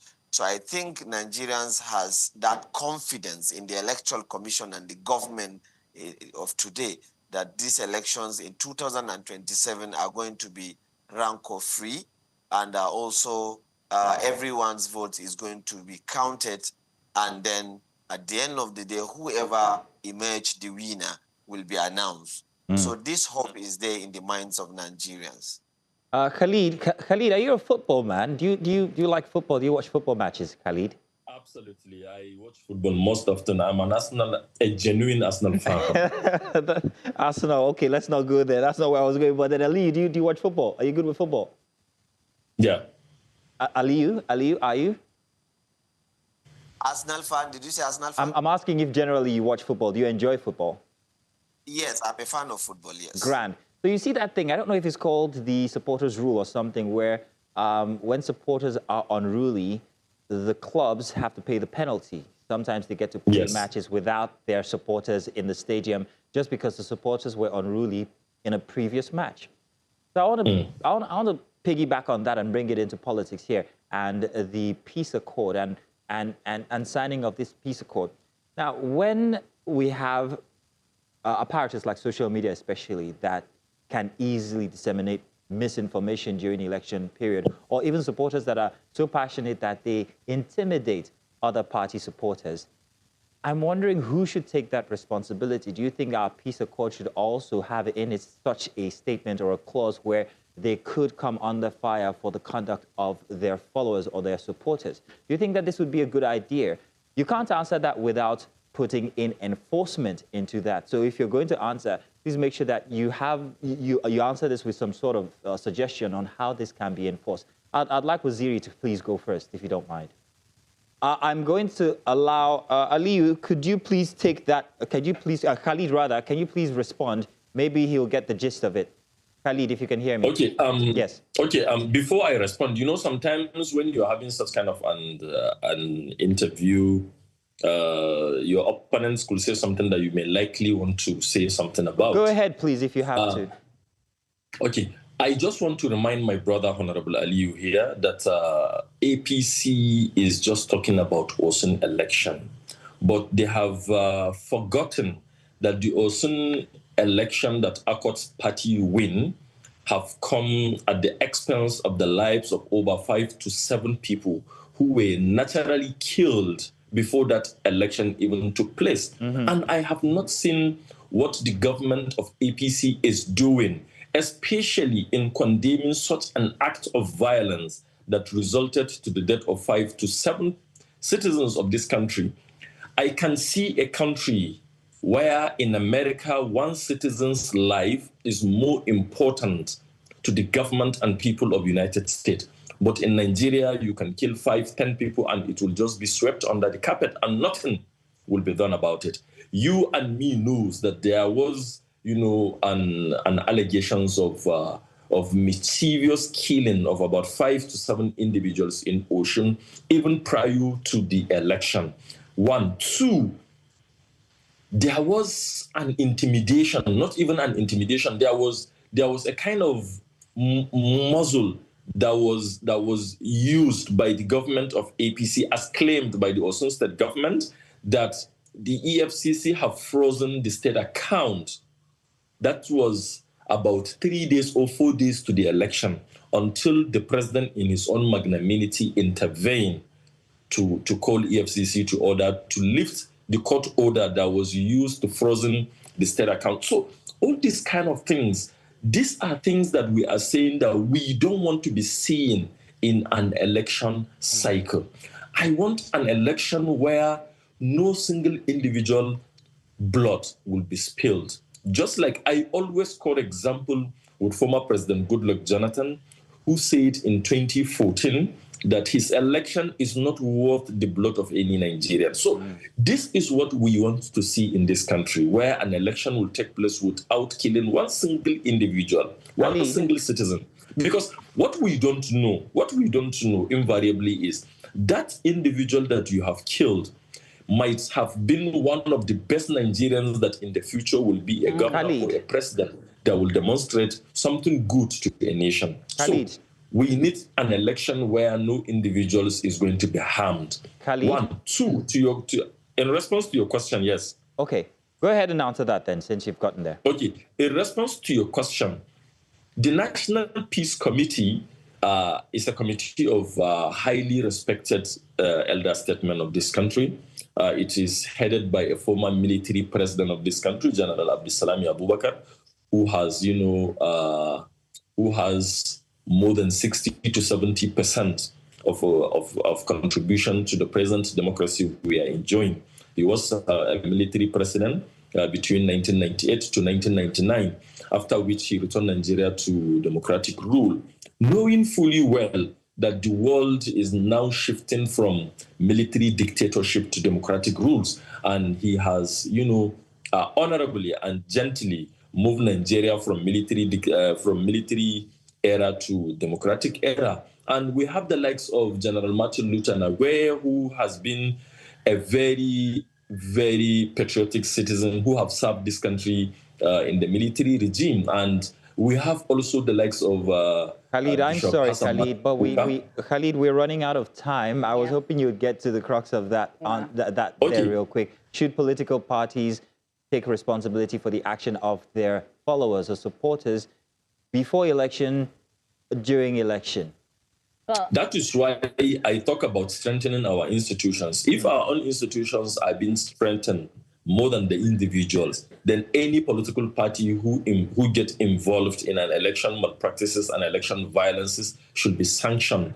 And our own judiciary, our own electoral umpire, the National Peace Committee should have a collaboration between the three of them to fish out those individuals who have perpetuated crises or electoral practices to be prosecuted. All right, Khalid. Thank you so much, Honorable Waziri. Before we go real quick, I wanted to ask, if your party discovers tomorrow that there's someone in your midst that, is sponsoring violence, that is sponsoring, misinformation, spreading dangerous activity, would you tell us right here that your party will come out and sanction that person in public?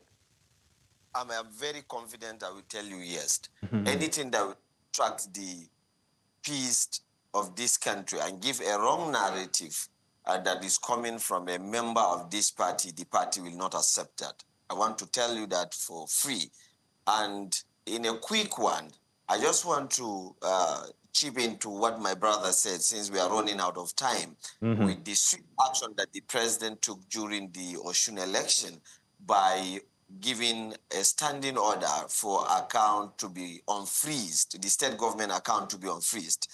I don't think that should have even been an issue if the Economic and Financial Crimes Commission is doing their job in the one side, and then maybe it's the government finds it's a bit like maybe people might have think now that because it is an election time, people might have put some perception towards that.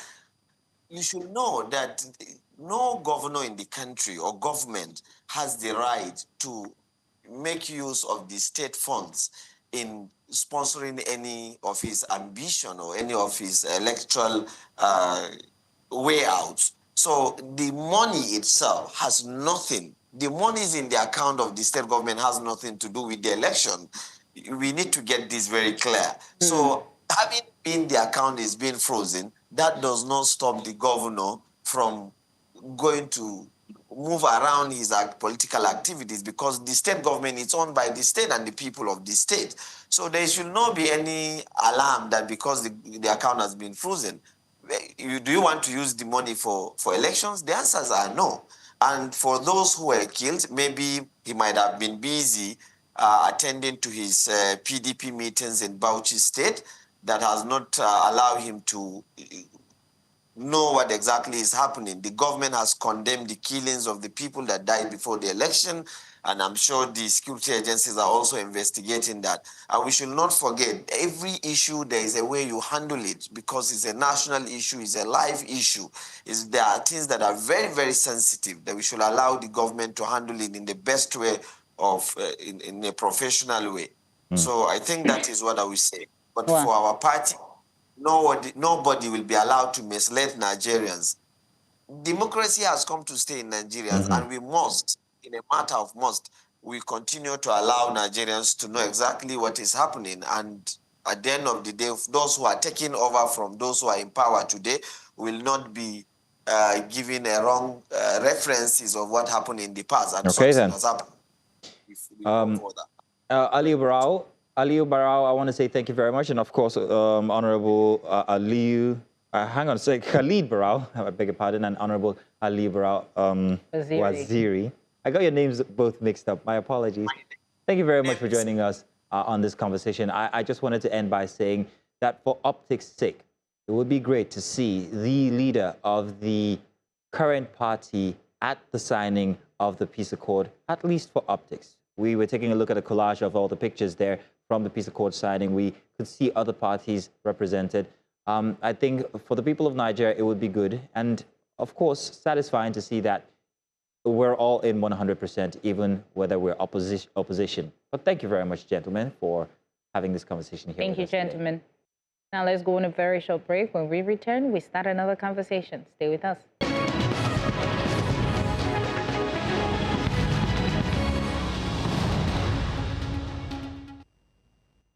Welcome back. Now, Nigeria's insecurity crisis is not only costing lives, it is also costing government billions of naira.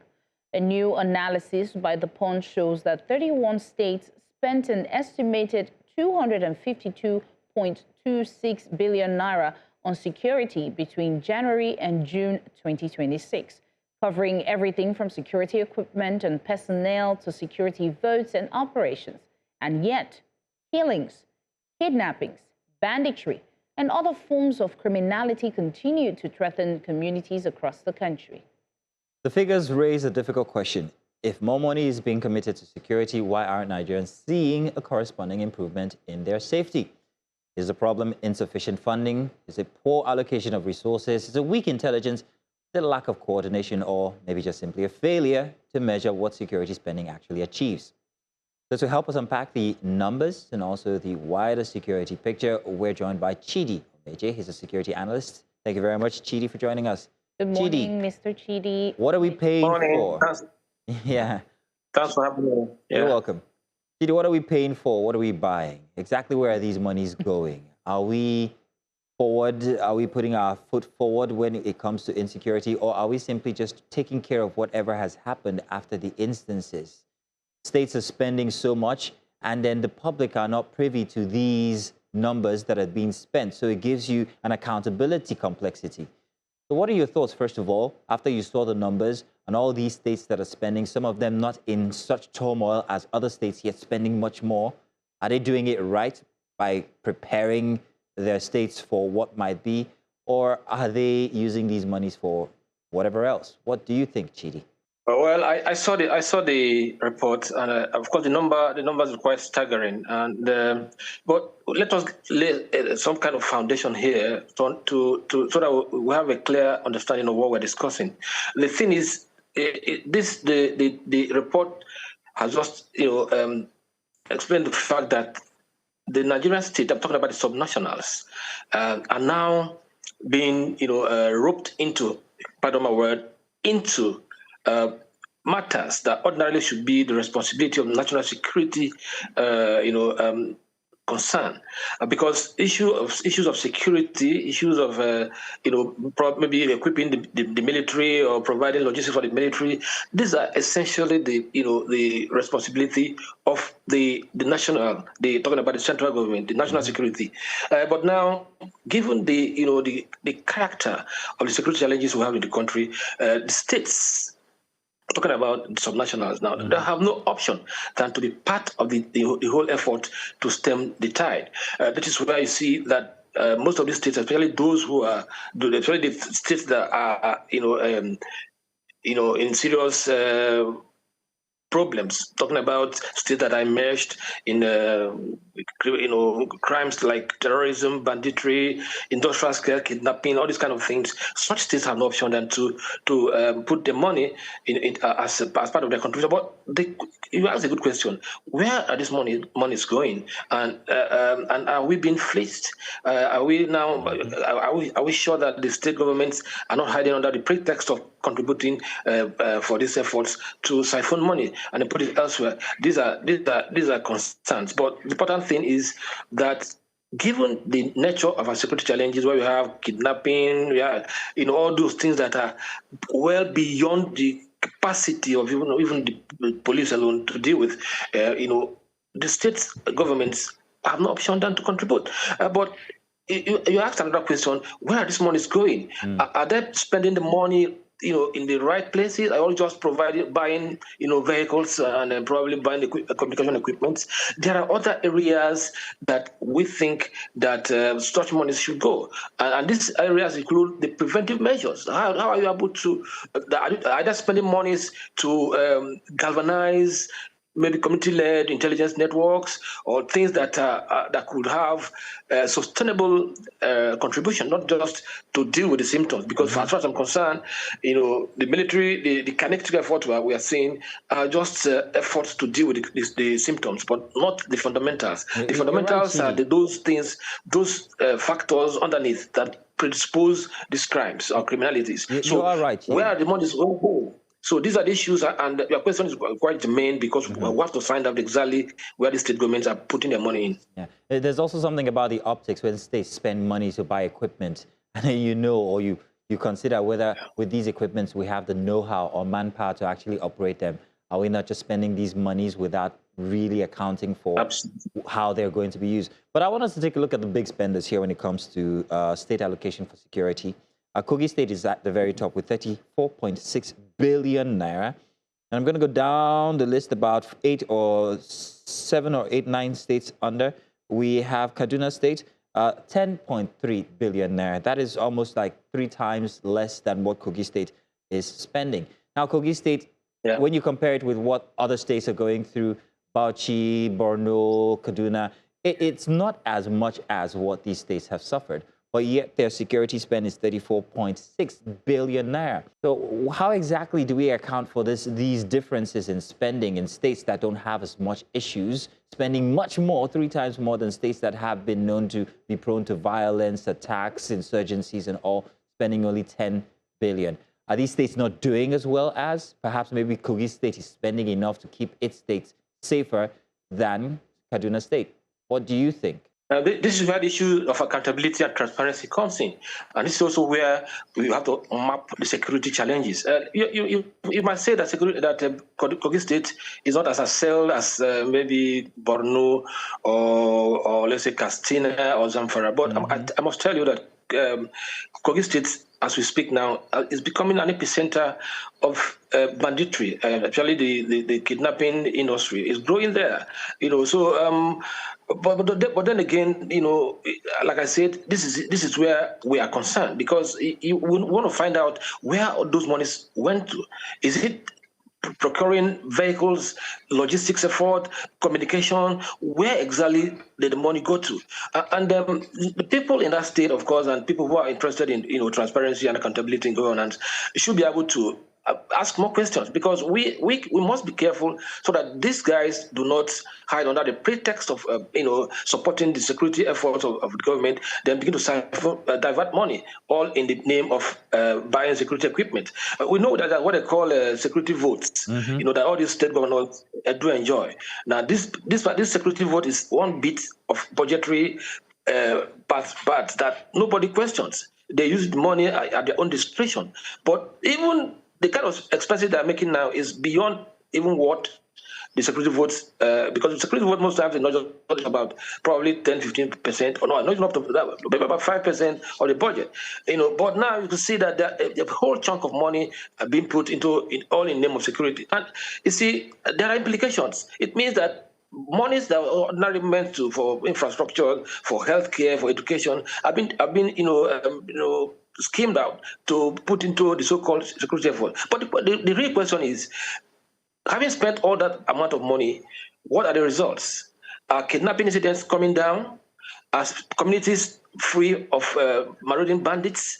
Are we seeing more confidence in the people that things are getting better, or are things have still remained the way they are all this while? So if you tell me that you spent so X amount of money, I should be able to ask you what are the what are the results, because the results should be able to reflect the amount of money you spent. If you spent 30 billion naira, for instance, in 6 months, I should be able to see exactly what that 30 billion naira have done for communities that have gone through all manner of things. Travelers that pass through Kogi State, for instance, or if on daily basis have sad stories to tell. Because of the activities of the kidnappers. So where are the money going? Those money is going to. But this is not me questioning, the intention of the state government, because I have not actually found out. I think it's left for people to really find out exactly, ask questions. We have Freedom of Information Act. People should be able to ask questions and say, where and what? How did you spend this money? What effort? Where did you plug them in? And what are the results? So, like I said initially, this is where accountability and transparency takes center stage. Well, Mr. Omeje, you said this is the time for people to ask questions. I think after citizens saw the budget, they asked the question. That's how we found PFIPC. From PFIPC, we've moved to 4 other fake agencies. Now, would you say that the percentage of which Nigeria is more reactive than preventive is high? Because the rate at which insecurity has widened, initially a lot of people thought it was just in the north. It's now in the, southwest and southeast. That is literally everywhere, down to Ikorodu here in Lagos. How do we get to a point where this is reduced drastically? Do we get to a point where we now, scale the governors based on how many preventions they've done? What are the equipment? Even the equipment, have we seen them? Would you say that this is now a cause for us to say, okay, maybe state policing will work? Where is the disconnect, and how do we move past this? Because it seems like we're constantly in this point to say we're spending so much, but the citizens are not seeing that spending. What do you think? Let me tell you something. There's difference between security expenses made up in security, and then investment in security.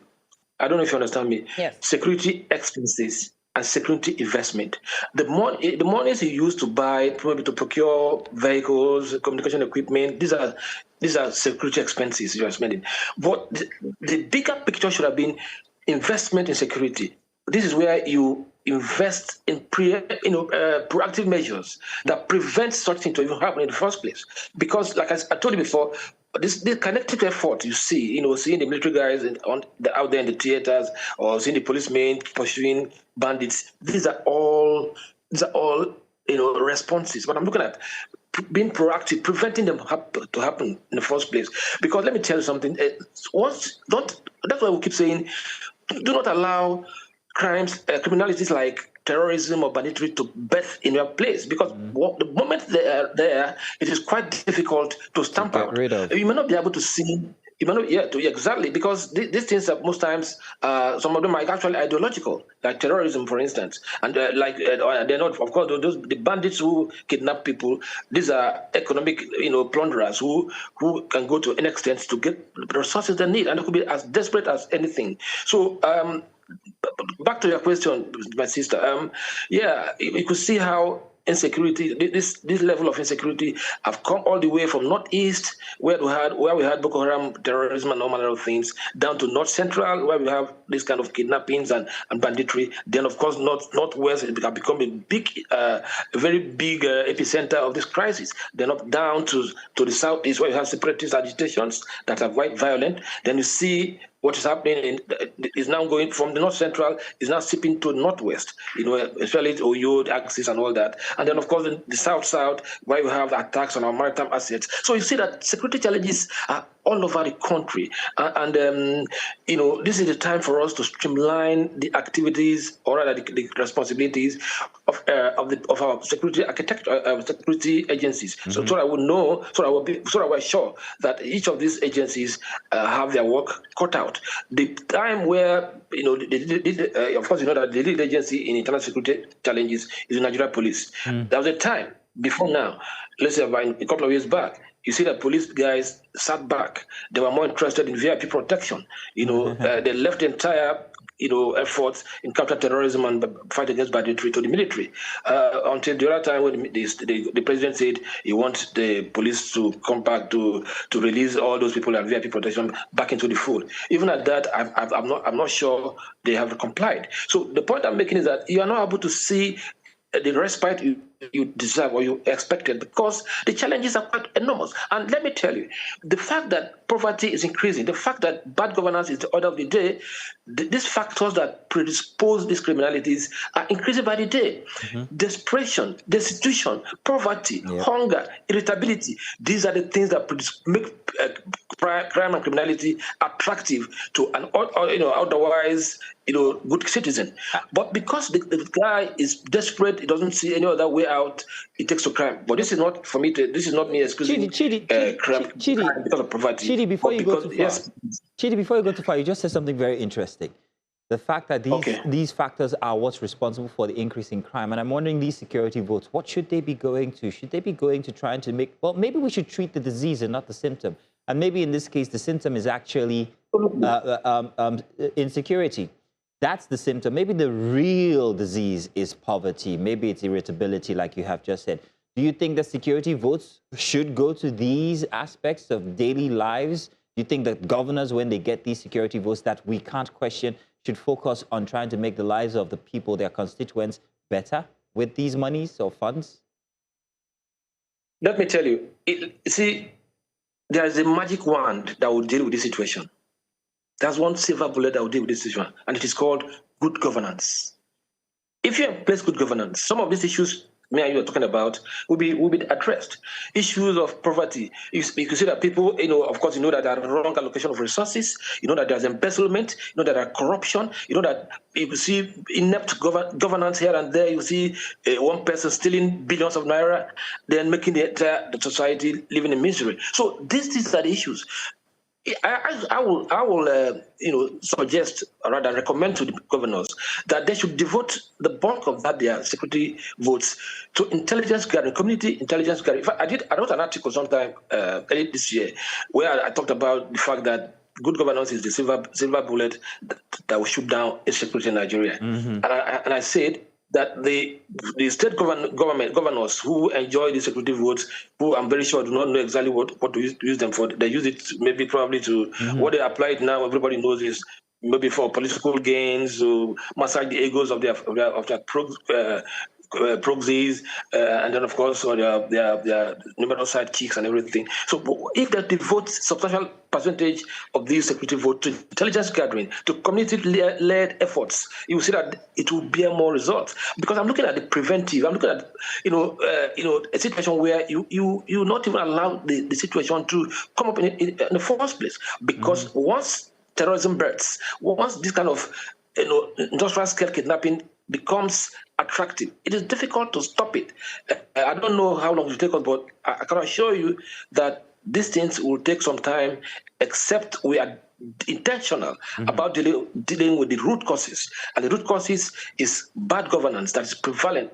It's even worse in the subnationals, because you need to see how these governors treat the funds meant for the states. Mr. And of course, Major, talking about the local government area, those ones don't even exist in the first place. You just went right into my next question, because, you've talked about, intelligence and everything. It sounds like it's not rocket science. It sounds like something that a government can do.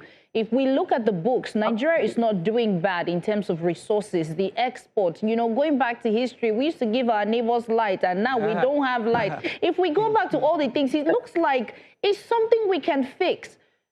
So are you going to say that the problem now we have is the leaders? We don't have political will to make this change. What are we afraid of? Is corruption benefiting us more than actually doing the right thing? Yeah, you said something very important, political will. political will is a central factor. If you don't have the political will to take decisions, I mean, you are scratching the surface.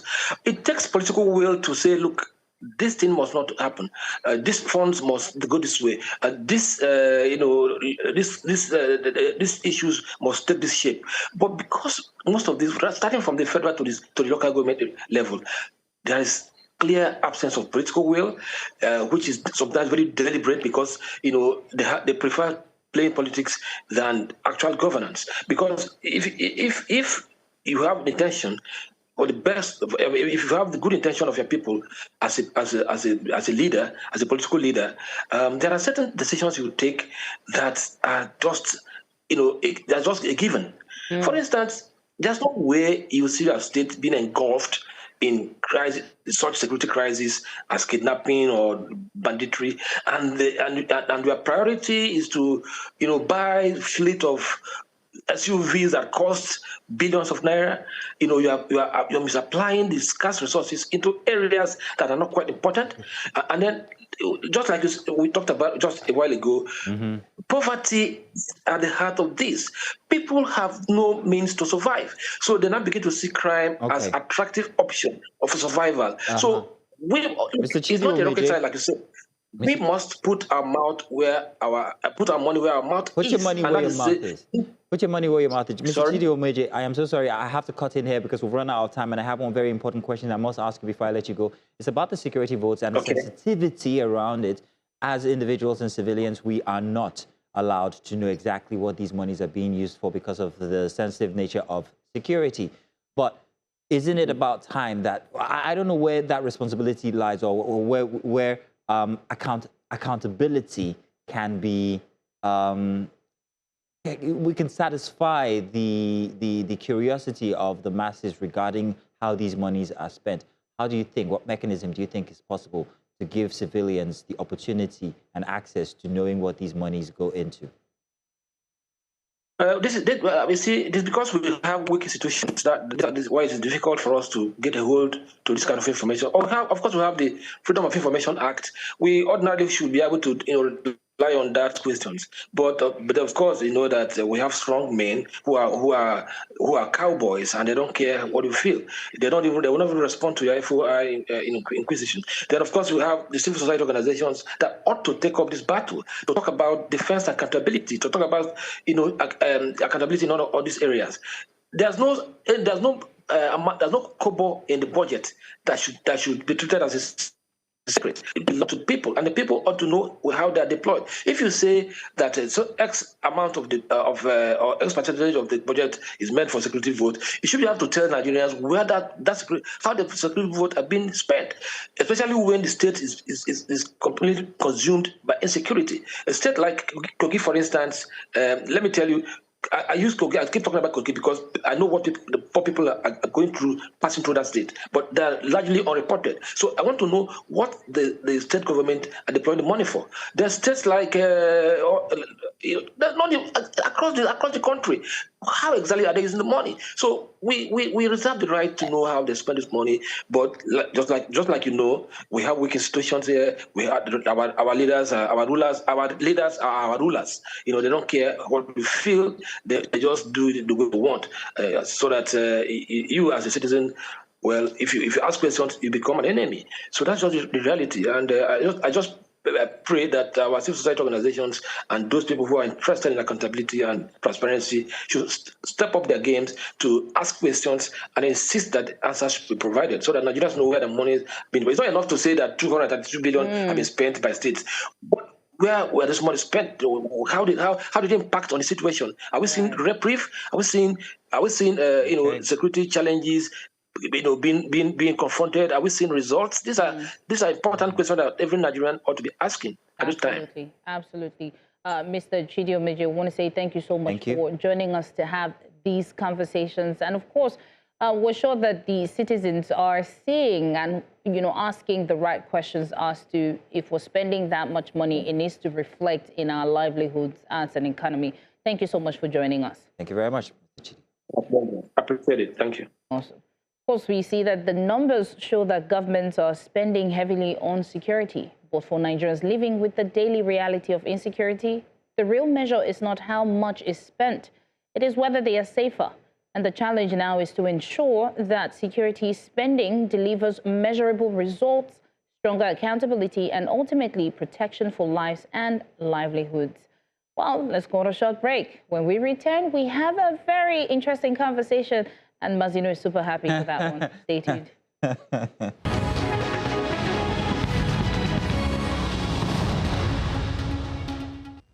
Welcome again. Final hour here for Breakfast Extra. Now, the federal government is stepping up its response to allegations of fictitious agencies operating within the public service following fresh findings by the Independent Corrupt Practices and Other Related Offences Commission, the ICPC. President Bola Tinubu has ordered the arrest of George Buchi Nwabweze and suspended 3 permanent secretaries after the ICPC uncovered another alleged fake agency operating within the office of the Secretary to the Government of the Federation. And the development comes as the ICPC continues its investigation into the alleged Presidential Foreign Intervention Promotion Council, with the anti-graft agency now uncovering another body allegedly operating under the name National Brands Development and Made in Nigeria Special Project Office. Breathe. Now, to help us unpack the latest developments, we're joined by New Central correspondent Bettina Nwele, who has been following and reporting on the story, and of course, public affairs analyst Professor Simon Na. Bettina and Professor Simon, thank you so much for joining us for this conversation. Bettina, let me start with you. Just take us through it. We're smiling because anytime we hear this fake agency, there's something that is bubbling Queen, from first of all, inside us. We have to ask Bettina, is our Abuja office real? Yes. Are we AI? We have to check anything coming from Abuja at this point. So Bettina, please tell us, take us through the findings that you found in terms of the ICP investigation. Okay, so a few days ago, if you remember correctly, the president ordered a forensic investigation into the PFIPC scam. And during the course of the investigation, they have come to realize that there is another scam agency that also has an office allegedly in the building of the Secretary General of the Federation. The name of the person who is leading this scam, as they said, is a certain George Buchi Nwabweze. Now, this person has been using different names according to the brief that we're given yesterday. He uses Prince Buchi Nwabweze. He uses Nwabweze, George Nwabweze. So it's very obvious that when you keep changing multiple personalities, especially in line with the names that you have and you are given to different authorities, that something is not clear and something is not straight. We're also told that 3 permanent secretaries were suspended in relation to the case. We do not know what their direct connection to the case is, but I mean, investigation is still ongoing. So yesterday's briefing was basically an update or an FYI, if you could call it, for your information. But we were not given the privilege to ask questions, as much as we had so many burning questions that we wanted to ask in relation to the case as to how it relates with the first scam case that is ongoing, and how long it has lasted within the system, how it was created, when it was created. We do not know all of those details, but we're still following up with the case for now. Well, thank you so much, Bettina. Professor Simon Na, thank you for joining us. Now, we've heard about another alleged fake agency. What's your thought on this and how Nigeria is 2026? Good morning. My name is Simeon, not Simon. Simeon Na. Thank you. Well, we've said it from day one when the first fake agency was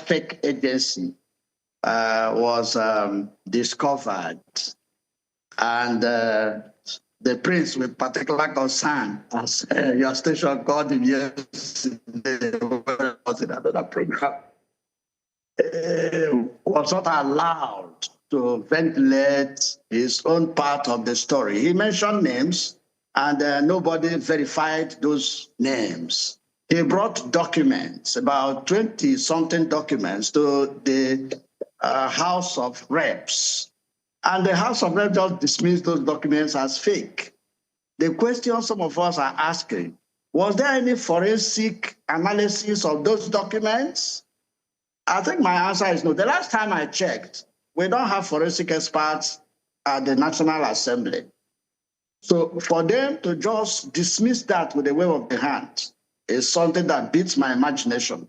Recall that I had earlier said in one of the programs that if we continue that way, we might even go ahead to have fake ministries, just for us to discover now that we are still talking about another 2 fake agencies. You see, we have not gotten to the bottom of this. And I don't like people cracking the issue because that's what we're doing here. Let's call a spade a spade. Call these people out. Let's come out and give us the information. How did they get about these documents? The former man told the world through one of the national televisions that there was a certain Tanimola that he was operating through, and that the monies were given to that Tanimola, and Tanimola delivered. And each time he had any case, like when he wanted to open an account, it was Tanimola that resolved it, and they gave him a code, and he opened the account in Central Bank. Can you imagine that? When he needed an office, it was the same Tanimola. When EFCC was asking for 300 million for the office to be paid to a Central Bank account, it was the Tanimola that resolved it.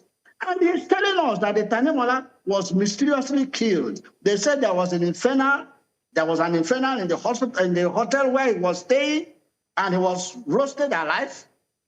And that hotel has been bulldozed. And nobody is talking about all this. You are just trying to gaslight everybody. And now, look at what your correspondent said. They just gave them an update yesterday, and they had the opportunity to ask questions. They didn't allow them to ask any questions. How can we continue like this? Are you aware that the presidency has just signed a document that you cannot take anybody that false certificates to the court during the elections? The Electoral Act has just been signed. So what are we saying? When judgment is not speedily executed, the heart of men is said to do evil. When you don't punish people for offenses they have committed, you are encouraging others to go into it. Now, if we continue this way, I bet you, before you know it, we'll start having fake ministries. Professor, now, very interesting input there. You talked about verification. Now, simple question.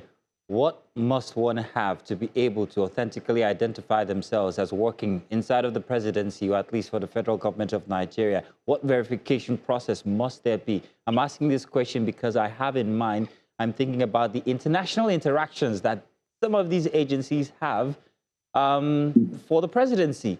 So starting locally, what verification process exists for one to identify themselves as a real agency, first off? First off, before you call yourself a real agency or a DG or the MD of an agency, your letter of appointment must come from the Secretary of the Federation. No other person is authorized to give letter of appointment to a DG or to an MD of an organization. But in the case of the Prince of particular concern, his letter of appointment was gotten from the Chief of Staff. So every other person should have known that that was not the real letter. I listened to him. I mean the Prince of particular concern, Prince Adeniji Matthew, on one particular television station. And he said that, because the journalist, Okumbalaye, let me mention his name, asked him a pointed question. Didn't you think that that agency was a fake one, that the appointment they gave to you was a fake one, since it was not coming from the Secretary of Government? He said he thought initially that it was a fake one, but when everything he needed, like the time he needed to open an account in Central Bank, the Tanimola of a man gave him a code and he used it and the account was open. When he needed an office, the Tanimola still linked up to the Secretary of Government, who allegedly asked EFCC to take him round, let him pick an office. And he went round and picked an office. So what are we saying? At the end of the day, when they discovered that the letter of appointment did not come from the right source, why were they still operating with him? He got everything. He got official plate numbers. He got official office. What else do you want? He got a budget. And the National Assembly that's now speaking in tongues passed a budget from a fake agency. Professor Na, no. Professor That's Na, way too much. Professor Na, just before you go too far, you did say that they must have verification from the Secretary of the Federation. Yes. From the Office of the Secretary to the Government. Well, now, this new fake agency, it's got a very long name. I'm still trying to memorize it, was operating from the OSGF. So what do we say about that? These are the issues. That's why we are saying that if somebody is dancing to a drum, somebody is beating that drum. Why are you now, muzzling the people that are dancing to a drum, and you're not asking for the people that are beating the drum? These are the issues. No, you see, my worry is that immediately the news broke, the presidency exonerated everybody and said it is only the prince of particular concern that is that have committed offense. In this one now, you will see that they will exonerate everybody. It is only the one they say of a guy that will be the culprit. Things don't work that way. A single individual cannot operate that way, get an office in the secretariat, get an office in the office of the SGOs, get an account in CBN. Do you know what it takes to get a personal account? Not to talk of getting an account in CBN. Do you know what it takes to get a plate number, a federal plate number? Recall that the federal plate numbers today is FG number this for your agency, is particular designed for your agency. He got all those for the fourth one. The second one now, we are not going to details. He may have followed the same route. Well, you see, so they should tell us what is going on. They are keeping Nigerians in the dark. Well, the presidency and the National Assembly should tell Nigerians what is going on. Well, while you mentioned that they should tell Nigerians what is going on, what do you think accountability will look like in this situation? Because it is the government that is involved in this alleged fake agency. How are we going to hold them accountable? Are you talking of accountability when they started with a fraudulent act? Accountability is out of the question because the budget that was planned, how did they... Are you aware that this guy even got a waiver to employ 300 people? Nobody's interrogating these issues. So this other person, like I said, the latest one now, we have not gotten details because they just came and gave a press briefing, and they didn't allow the press to ask pertinent questions that would have led us to know exactly how far they have gone so far. But the frantic way they are defending the presidency and the agents around the presidency gets some of us worried. See, if you have followed, because I followed that case trended to bumper, and when the National Assembly were shaving the man's head behind him. In my place, you don't shave a man's head behind him. They shave his head behind him. They say the document is submitted were fake. But they were trying to indict the provost marshal of road safety that he didn't do the due diligence. Why did he give plate number? You see, we are leaving the substance and we are fighting minor things. Indeed, Professor Na. Indeed, Professor Na. Bettina, let's come back to you. Bettina, I hope you saw the monologue this morning. It was all about this new fake agency. And I asked a very interesting question there. I asked, for how long have these been going on? If this guy could employ 300 people, then that means he must have paid salaries. These monies were coming from the monies that Nigerian people pay taxes with. It's our money. How long? How big an organization was it? How much have we lost to these 4 fake agencies that we have noticed now, and how many more fake agencies are there? So you've been following the story, and I'm wondering if you've asked these questions to maybe members of the stakeholders, those who are involved in the investigation. What have you found out about how long these agencies might have been, and how much Nigerians might have lost to them? Oh, well, again, Martino, like I said, these are the questions that were on the lips of lots of journalists. But again, because the investigation is still ongoing, I guess that's the reason why they didn't take questions yesterday. But I believe that in due time, when another briefing is done, the press will be given the opportunity to ask the basic questions that are on the lips of all Nigerians. But it will interest you to know that this current George Wabweze also goes by the prefix of Prince and Honorable interchangeably for different times. So it's interesting that the first person who is linked to the first term is addressed as the Prince, and this second person also goes by Prince George Buchi Wabweze. I think that's a link to also investigate and find out why princes are being involved in scams. And if they are legit princes, in fact, that is another question for another day. Well, Professor Anna, the question now is, if we're having all these theatrics happening in Nigeria, what would you say in terms of investment now? Yes, we know that we borrow a lot, but now that we're having such issues inside the institution that is supposed to be governing the country, how bad is it for us in terms of our economy and investment? You see, the world today is a global village. So the world is watching Nigeria, watch their dirty leanings in public.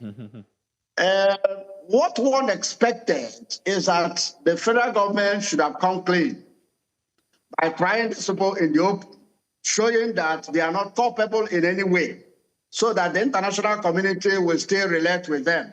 But as it stands today, they are shielding everything in secrecy. Look at the monologue yesterday. And like the lady there said, this second one is equally a prince. So we have princes of particular concern that are perpetuating evil, and the government is not doing anything. Government said sack PAMSEX.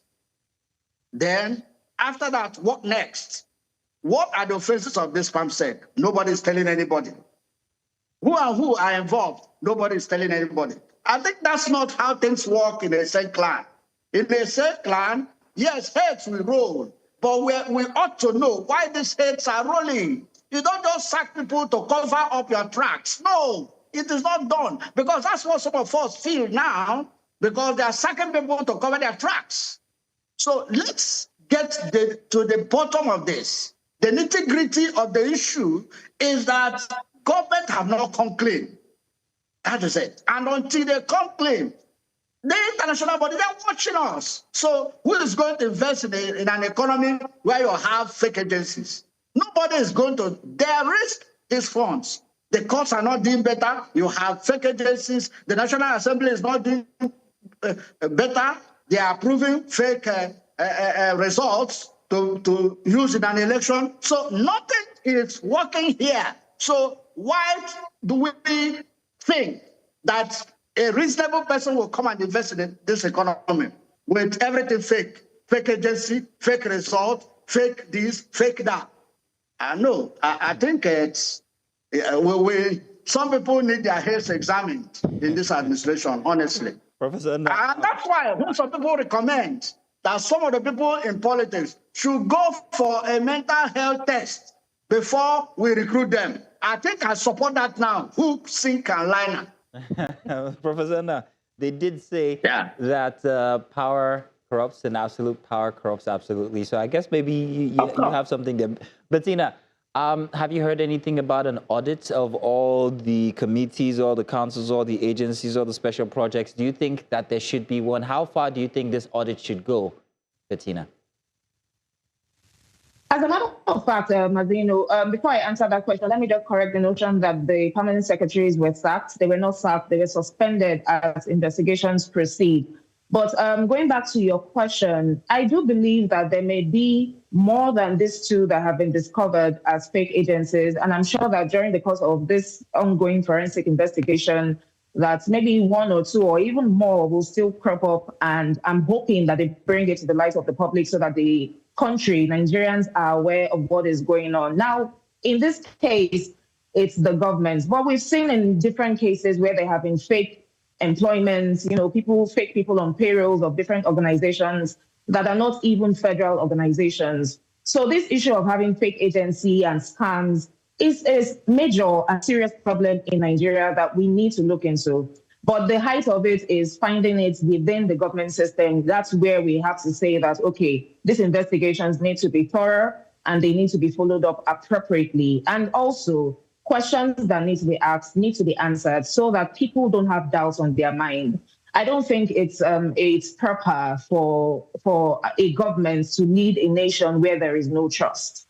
So the government has to make sure that this investigation is thorough, it is well put out, it is well, explained to the public so that at least some level of trust that is lacking already comes back into the system.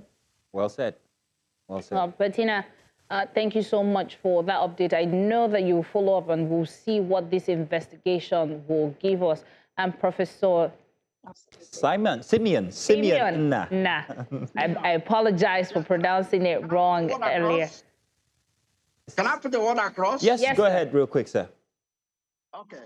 Now, if you have followed this administration, you will discover that sack and suspension, they are just semantics.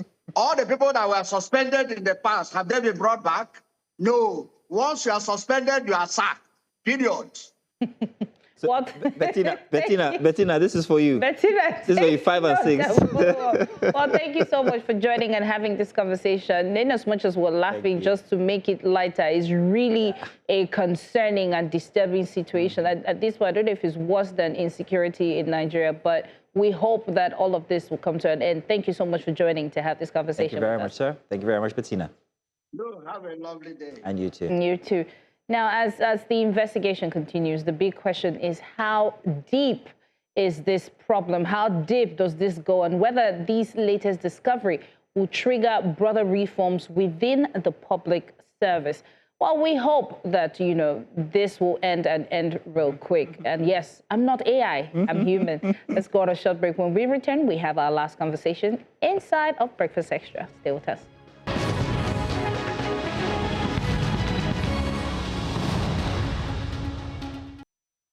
Welcome back. For our last conversation, we turn to Zambia, where the dust is yet to settle after a tense presidential election that has raised fresh questions about electoral integrity and democratic space. President Hakainde Hichilema has secured a second term after winning about 60% of the vote. But the election has been followed by allegations of irregularities, interruptions in the vote counting process, and the arrest of several opposition figures. Now, 11 people, including senior opposition figures, were arrested on election night during the police raid, which authorities described as an operation against militia activity. Now, the opposition has rejected those allegations. Meanwhile, opposition leader Brian Mundabile says he will challenge the election result in court, while the European Union Observers Mission has raised concerns about transparency during the tabulation of the results. So what do these developments tell us about the state of democracy and electoral integrity in Zambia? Joining us to discuss this is Linda Kasonde, Executive Director, LCK Freedom Foundation, joining us live from Lusaka. Linda, you're welcome. Good to have you here, Linda. Good morning, Linda. Hi, Queen. Hi, Mazimo. Nice to be here again. Thank you. Good to have you here. So I was telling Queen earlier that Zambia is sort of like Nigeria. It's only just very different in certain ways. You guys have copper, we have oil. And so that rush for dominance, for authority is a big deal. I noticed something about the electoral system there that you needed 51% of the votes to be able to win, which is quite different from what we have here. But 51%, which means that the lesser opposition you have, the more chances you have at toppling the opposition. So I'm wondering why there was less talk about a coalition and more talk about Mundabile. But however, let's talk about this election. First off, what's your thought on the outcome here as Hichilema has been re-elected? Well, we've seen a few observer missions issue reports about the election. The local Christian Churches Monitoring Group has reportedly said that whilst there is a variance in terms of their parallel voter tabulation, they ultimately thought that the incumbent, Mr. Hakainde Hichilema, did win the election. However, the irregularities that they did report are quite serious.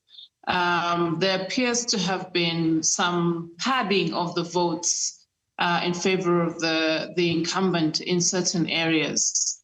So these are all concerns that need to be addressed and to be analyzed. And of course, as you mentioned yourself, the opposition party leader of NRPUP, Mr. Brian Mundubile, has announced that he will be challenging the results of the presidential petition in an election petition before the Constitutional Court of Zambia. Linda, would you say that the reason he wants to challenge these results is because there were interruptions in terms of the counting of the vote? Well, one thing that I forgot to mention in my previous interview here was during that suspension period, which went on for several hours, the Electoral Commission of Zambia itself reported that some ballot papers had gone missing, which of course is a big red flag in terms of electoral integrity. And then, as I mentioned, reportedly, the numbers in certain constituencies don't add up. So, for example, in a particular constituency, there'll be a very huge lead for the incumbent on the presidential vote, and then a much smaller percentage for the parliamentary vote, bearing in mind that these are all one individual who has the different ballot papers is voting differently. So I don't know if the discrepancy between the presidential vote and the parliamentary and local government election vote is quite wide in some areas. So in other words, the numbers don't tally very well. We had a very interesting election here only just last week, Linda. I don't know if you heard about the Osun elections. Osun is a very highly contested state here in Nigeria, and a very unique entity developed from this, where voters actually accompanied their material all the way to the collation center to ensure that there were no gaps from polling unit to collation unit. And this was very interesting. They went on with bikes and followed it all the way. So in Zambia, I'm wondering how or what mode might have been employed by the electorates to ensure that their votes didn't change from the polls at the tabulation centers.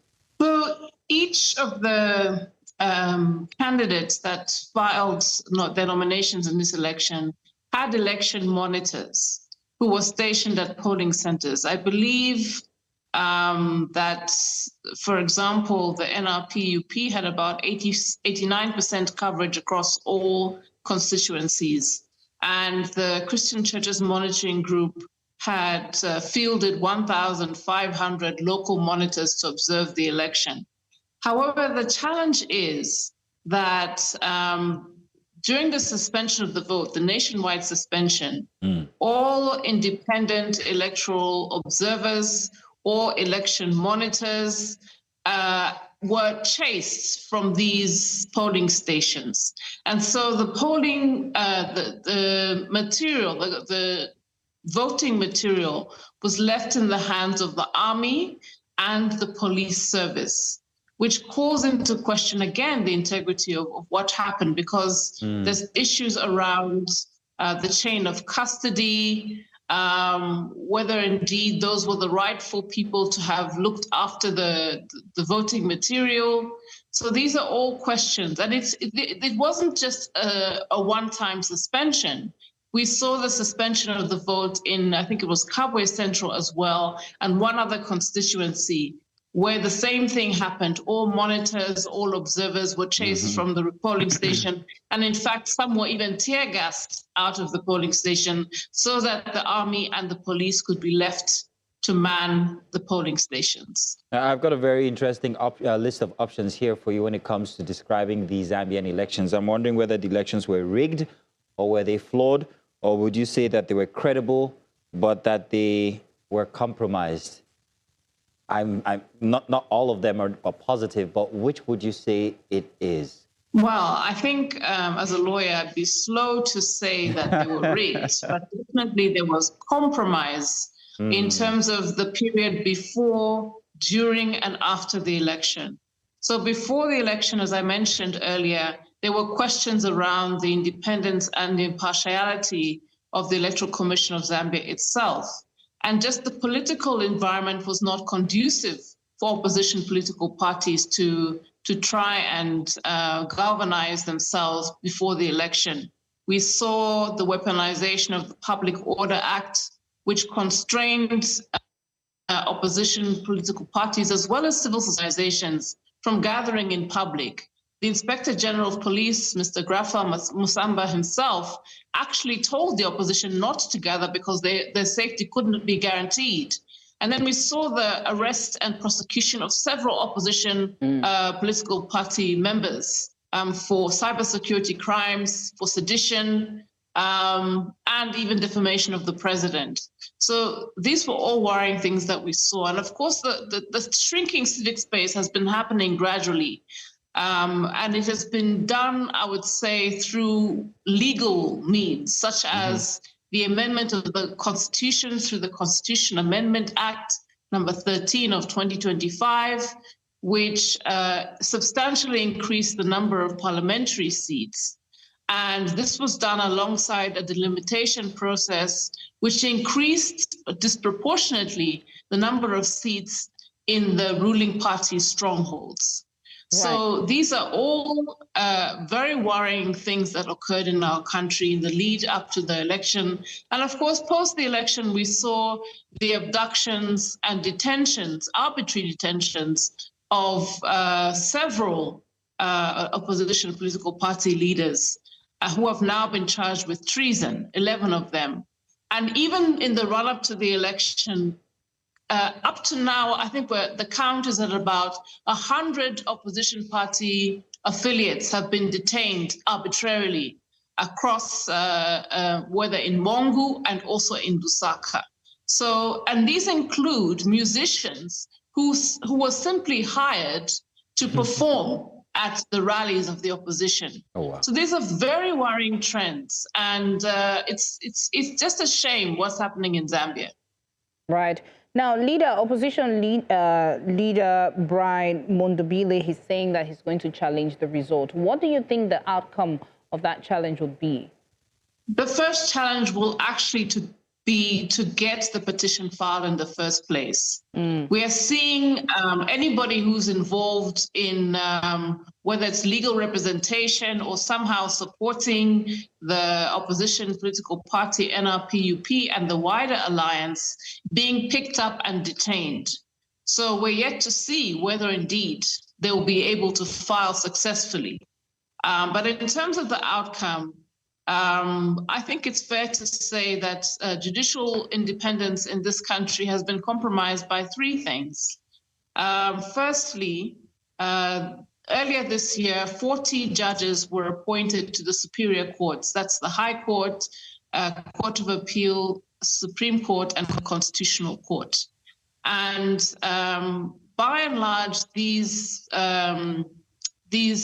judicial officers hail from the strongholds of the incumbent.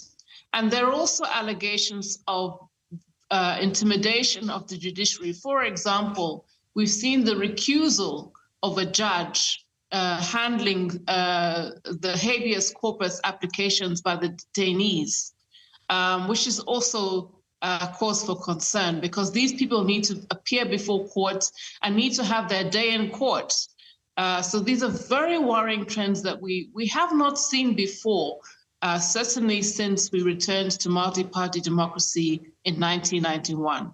Lynn, I want to say thank you very much for having this conversation with us. Well, we wait to see where this is going to go. If it was Nigeria here, it would be in court already. In fact, we have talks about the Osun one maybe ending up in court recently. But thank you once again, Linda. We'll be back to talk to you again if anything emanates from this story hence. Thank you very much. Thank you so much, Thank you very much to both of you for having me. You're welcome. I appreciate it. Awesome. Of course, the election may be over, but the questions around transparency, accountability, and political freedoms are far from settled. And with the opposition preparing a legal challenge, Zambia's democratic institution will now face another important test. Thank you for joining us today to have all of these conversations. We are not fake. Before we end, let's tell you that the views and opinions of all our guests are theirs only and are not associated with News Central. Mazina, do you have something else to say? See you guys tomorrow. See you guys tomorrow. Yeah. I will investigate him. Yes, indeed. Bye-bye. See you tomorrow.